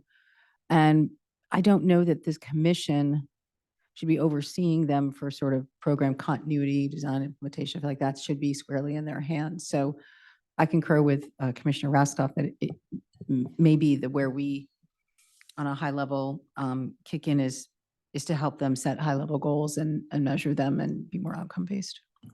Can I say a crazy thing? Yeah. I kind of wonder, like thinking about Commissioner Irkma's. I mean, I wonder about, like, I know it's Safe Routes to School. What if we were just like, what if we stopped what we actually care about all the people on their cycles, right? Like whether you're going to school or you're going to work or you're going to the grocery store, I think we should care equally for your safety. And so I guess my point is here, I wonder about like the implementation of, because the city council specifically said like safe routes in their thing, but not safe routes to school. And so I wonder if our goal, if our work plan can reflect safe routes, but specifically bullet point the role of safe routes to school, as it is like an organization with a lot of grassroots support and people at every school doing this work. And as somebody who uses lots of safe routes to school to get to my work, which is a school, like lots of, right, those things benefit a lot of other city users. The people using those bike lanes on Middle are not only students. And so I think, the work that we're doing for schools benefits others, but it's worth calling out if we do, like, if the goal is ultimately to get more cyclists and fewer car trips, we need for routes to be safe for lots of things besides school. And so I think changing that so that we can specifically call out schools as a bullet point, but also that we're working on safe routes. Well, that kind of goes back to the network, the connected network. I mean, what if you said something like support the implementation of a citywide safe route strategy? And then the first bullet point could be the schools. And the second one could be network. I love it. Or does the opening sentence I just stated kind of state the network? No, Okay. I like the, yeah, I like what you just said. I think that's great because, oh, excuse me. Sorry, Kevin, I'm thinking, I really do understand we don't want to add a lot because this is a chunky work plan, but I think that maybe we use language around the network that implies that we're going to get started on creating it. We're not saying by the end of this fiscal year, we will have created a network, but we're going to get started on assessing and mapping a network or whatever. I don't know exactly how to say it, but we don't necessarily say it's all going to be completed. Yeah, and again, I'm not necessarily saying that it's not something that can't be done. What I was advocating was how can we take advantage of what we're doing and expand upon rather than try to create something completely brand new.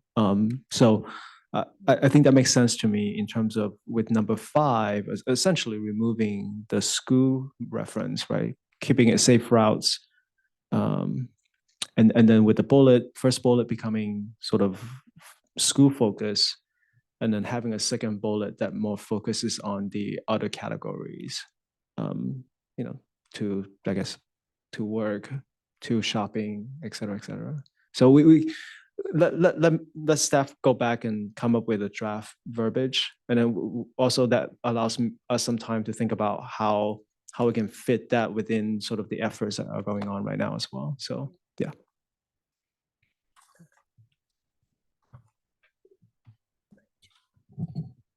Okay, does anyone have any comments on number 6?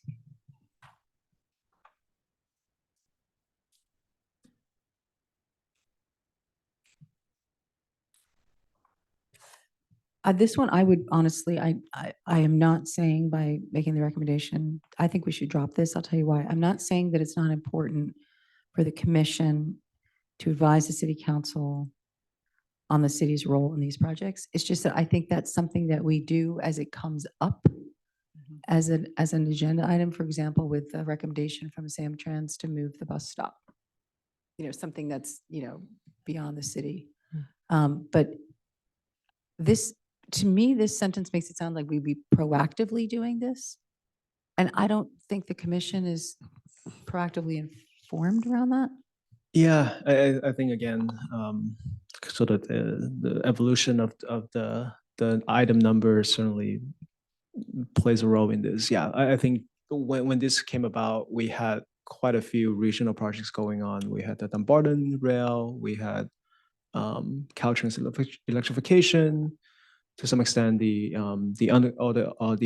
railroad, the separations, etc. So there were a lot of regional projects that were going on at the time that sort of stamp the necessity for this bullet or for this numeric item. But at this moment in time, it's fairly limited in terms of what's available out there. And at least what I try to do is whenever there's a regional project, either multimodal or a specific mode, so to speak, I try to share that with the commission. And then if there's any interest, then we can always kind of take a deeper dive into it if necessary. But yeah, that again, completely comfortable if the commission as a whole wants to just remove that item.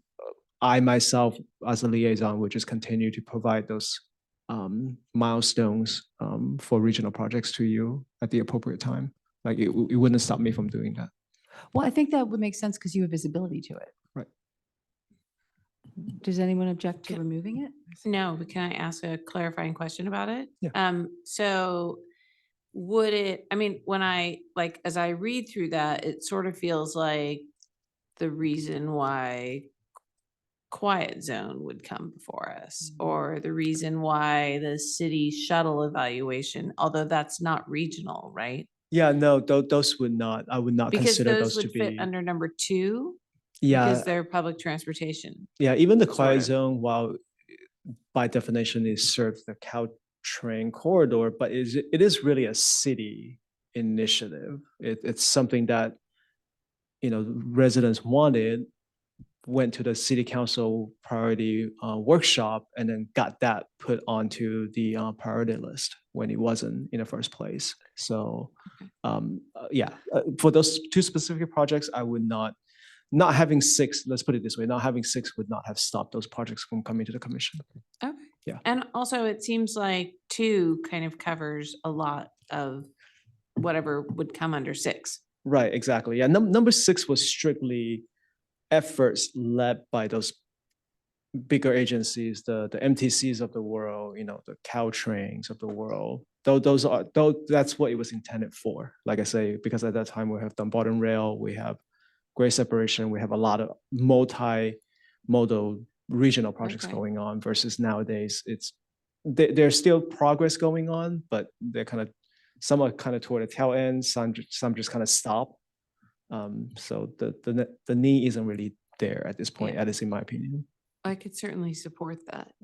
I wonder if it will cue a public comment from a former commissioner, but Would the El Camino repaving project from Caltrans be included in number 6, Kevin? And has that been discussed in the commission before? Yeah, it wouldn't necessarily. I mean, so we know that Caltrans is trying to, or they're going to repave Palo Alto, right? That's part of their effort that's going on, and that's where that bike lane conversation is happening in their city. We as the city of Menlo Park, within our boundary, I remember the paving actually was done maybe, I want to say, I heard 10 to 15, maybe like 11 years ago. So it's not something that's going to come to us anytime soon. Atherton, on the other hand, I know that they have the corridor, which I share with you all, that is happening as well. So again, I think whatever is happening along El Camino would not have stopped because of number 6 not being there. Whatever that we're going to do, even though El Camino is technically not, it's a Caltrans street, the impact that it will do is really for the city. So we'll definitely have very much a major role in that project.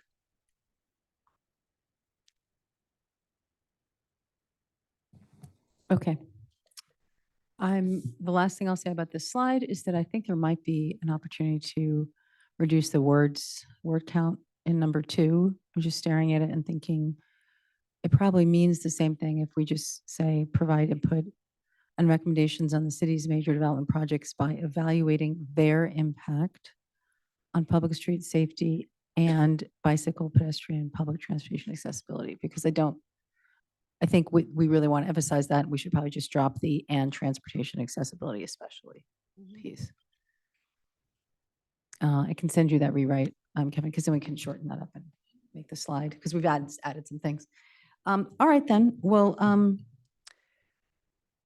have we completed the work on the revisions of the work plan? Is everyone happy with where we are? And does anyone have any other comments? No? Okay. I think we decided that we didn't need to make a motion. We were just providing feedback for you, and then we'll take a look at it So I next think time? we would maybe at least like to designate a commissioner. I know traditionally there's always the chair or the vice chair. Not to put pressure on the chair or the vice chair, but I think it would be nice to kind of have that designation, nomination of somebody to speak on behalf of the commission for those two events. And again, August 27 is a report out, so that will happen. The September 24th one, it might be just showing up virtually, if even at all necessary. So one is a yes, one is a maybe. Do we have to have the maybe is September, we might not have to present the work plan? Right, yeah, because the last work plan that we presented was a consent item and it Oh, just it's a got consent approved. item, Yeah, that's right. so You're right, yeah, you're right, yeah. it was, yeah, there was no need for anybody to be there. Do you want to do it?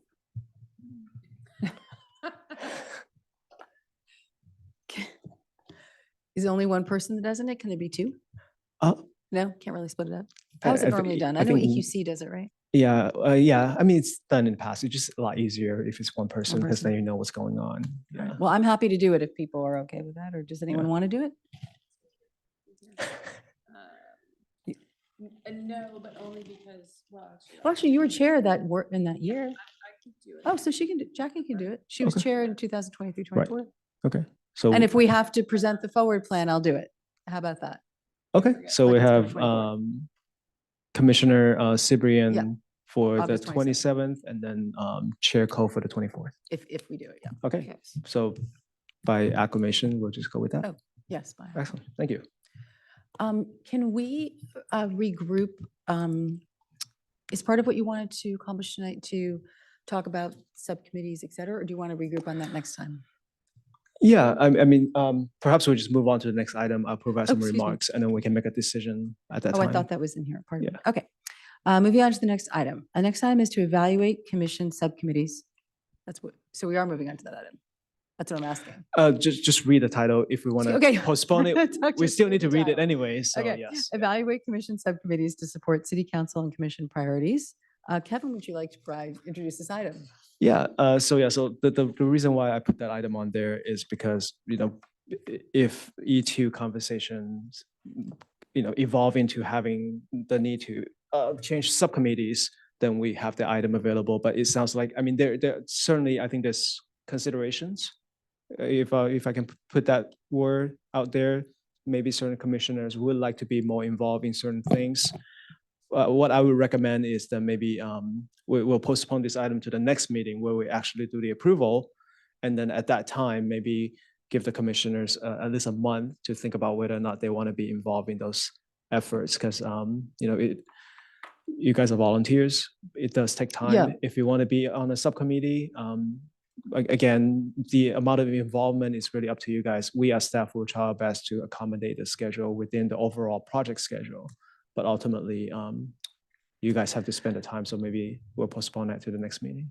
Well, I actually have a thought because I liked what you said about giving people a month to think about the subcommittees they'd want to be on. So I wouldn't object if we just spent, if you put up the red line document, I think the subcommittees might be somewhat obvious. Maybe we just spend, 10 minutes to see if we can identify what the subcommittees are, and then people have a month to think about that. And Yeah, I do have a slide that shows all the existing subcommittees and members, so give me one let second. me take out that red line. In that case, perhaps Chair, if you want to take public comments? Yes. Just so we can, yeah, Yes, sorry. no worries. Well, actually, let me ask the commission first. Do people want to just postpone this conversation to the next meeting completely? Or just quickly look at the draft work plan that we've been working on in this meeting and identify what we think the new subcommittees will be? So people can think about that. Or would you rather just push the whole thing off? And I don't mean that in a negative way. That's if people are tired Right. and it's 9 o'clock, we can certainly do I this was next. just thinking that the revised work plan, which is next month's meeting, might provide a better outline for Okay. what the Yeah. subcommittees then should be. All right, And then. then we can either join or create the subcommittees to then join in August. Yeah, no, Okay, I think that's a great idea. Yeah. all right. Let's go back to that original idea. Okay, then in that case, I guess by acclamation, we'll just postpone the item. Yes, Yeah. let's postpone the item. Let's move to informational items. Under informational items, city staff provides an update. We didn't need to because we postponed. Yeah, we're just gonna postpone it, yeah. So I think it's fine. Under informational items, city staff provides an update on matters of importance to the commission. Informational items are not action items. However, a commissioner, a city staff member, or a member of the public may request to make a comment or ask a question on any of the informational items. The first informational item tonight is update on major project status. Kevin, can you provide an update? Yes, thank you, Madam Chair. Just two quick updates for the commission. Bellhaven Traffic Calming Project. I know that one's been mentioned quite a few times. There's going to be a major movement for that project. The intersection of Willow and Newbridge. Okay. There is going to be some signal work at that location that require the signal to be shut off. So right now we're tentatively scheduling the shut off on Sunday, June 23rd. So it's a Sunday night at 7 p.m. The shut off is going to start around that time and last into Monday around 1 p.m. We're hoping maybe a little bit sooner, but it will definitely have a major impact in the morning commute hour. So side eye looking at Commissioner Cyprian, if you can use your Okay, network to Good make job choosing summer vacation. That's all I can say. that was on purpose. We're trying to make sure that we minimize the impact as much as possible. Unfortunately, given the fact that it involves Caltrans, we are somewhat limited to the hour that we can do. So, and just for the benefit of the whole commission, the reason why the shut off is necessary is because we're trying to make improvement for the intersection.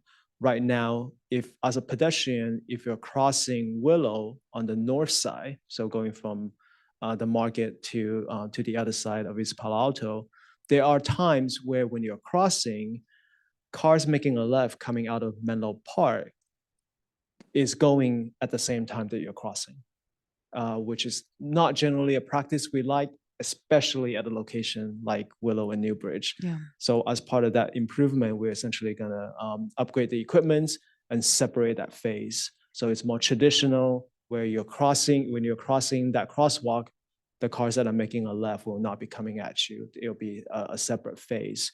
We're also switching the order of processing or the order of operation. Right now, if you are coming from East Palo Alto, you get to go first, and then Menlo Park goes second. It's generally not that big of a deal. However, given the amount of crossing that we have on that south leg, where you cross basically, I guess from Backyard to that flower shop, with the morning commute hours, what we see is that the East Palo Alto, because the East Palo Alto folks get to go first, they tend to run the yellow and the red light. And then now you have our Menlo Park folks also going at the same time. And pre-COVID, that crosswalk gets used quite a bit. Now, not to the degree of pre-COVID, but still. So what we're seeing is we have a lot of pedestrians basically just facing cars coming from Palo Alto and then coming from Menlo Park. So as part of that project, we decided to switch the sequence. So hopefully that kind of lessens the amount of cars. You're probably still going to see some cars, but lessen the amount of cars that are coming at you at the same time. So for those reasons, we needed to shut off the signal to make those improvements. So that's one. The second one, speaking of regional connectivities, for the Caltrain electrification project, it's been work in progress for years now, is now on track to be launching its electric service by fall of 2024. So Wow. yay, yeah, hopefully by fall we'll have faster trains and more services eventually. But yes, that's my update. Thank you. Awesome. Can I ask one quick question? Yeah. About the New Bridge intersection? When we did the Safe Track study with Matthew, we identified several intersections where the cameras didn't necessarily pick up on bicycles, the cameras that are there to detect the cycle. And, they kind of like set the timing dynamically. Do you know, as part of this upgrade, if there will be cameras there, and can they be programmed by the vendor to ensure that they don't just pick up on cars, but they pick up on all modes? Yeah, so that's a great question. Because of the fact that it's a Caltrain intersection, they don't use cameras. They use loop detection on the ground. So in that case, I believe we have, and this doesn't just apply to Willow and Newbridge. I think it's several Willow and Bayfront intersections as well. They use loops, so we have been asking them to increase the sensitivity to be able to pick up the bikes. Various results. Sometimes because if they use newer loops, the intensity get to increase enough where it actually detects bikes. Sometimes we notice that it doesn't quite do the trick, and most likely because the loop that they use in the ground right now are kind of older loops, so it doesn't have quite the intensity. But to answer your question, Commissioner Raskov, I believe that intersection, the bikes do get detected through the loops, if I remember correctly, because I think they just recently replaced the loops like 6 or 7 years ago, I think. So Okay, thank you. I have a quick question.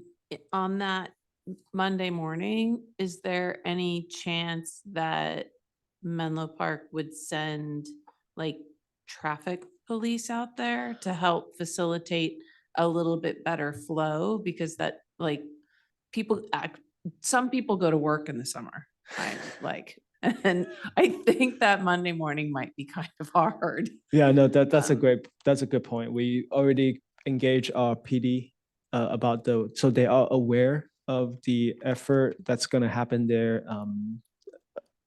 We haven't explicitly say can someone be there, but usually our PD do a very good job of being present whenever there's a big change going on. But we'll make sure to communicate that point explicitly.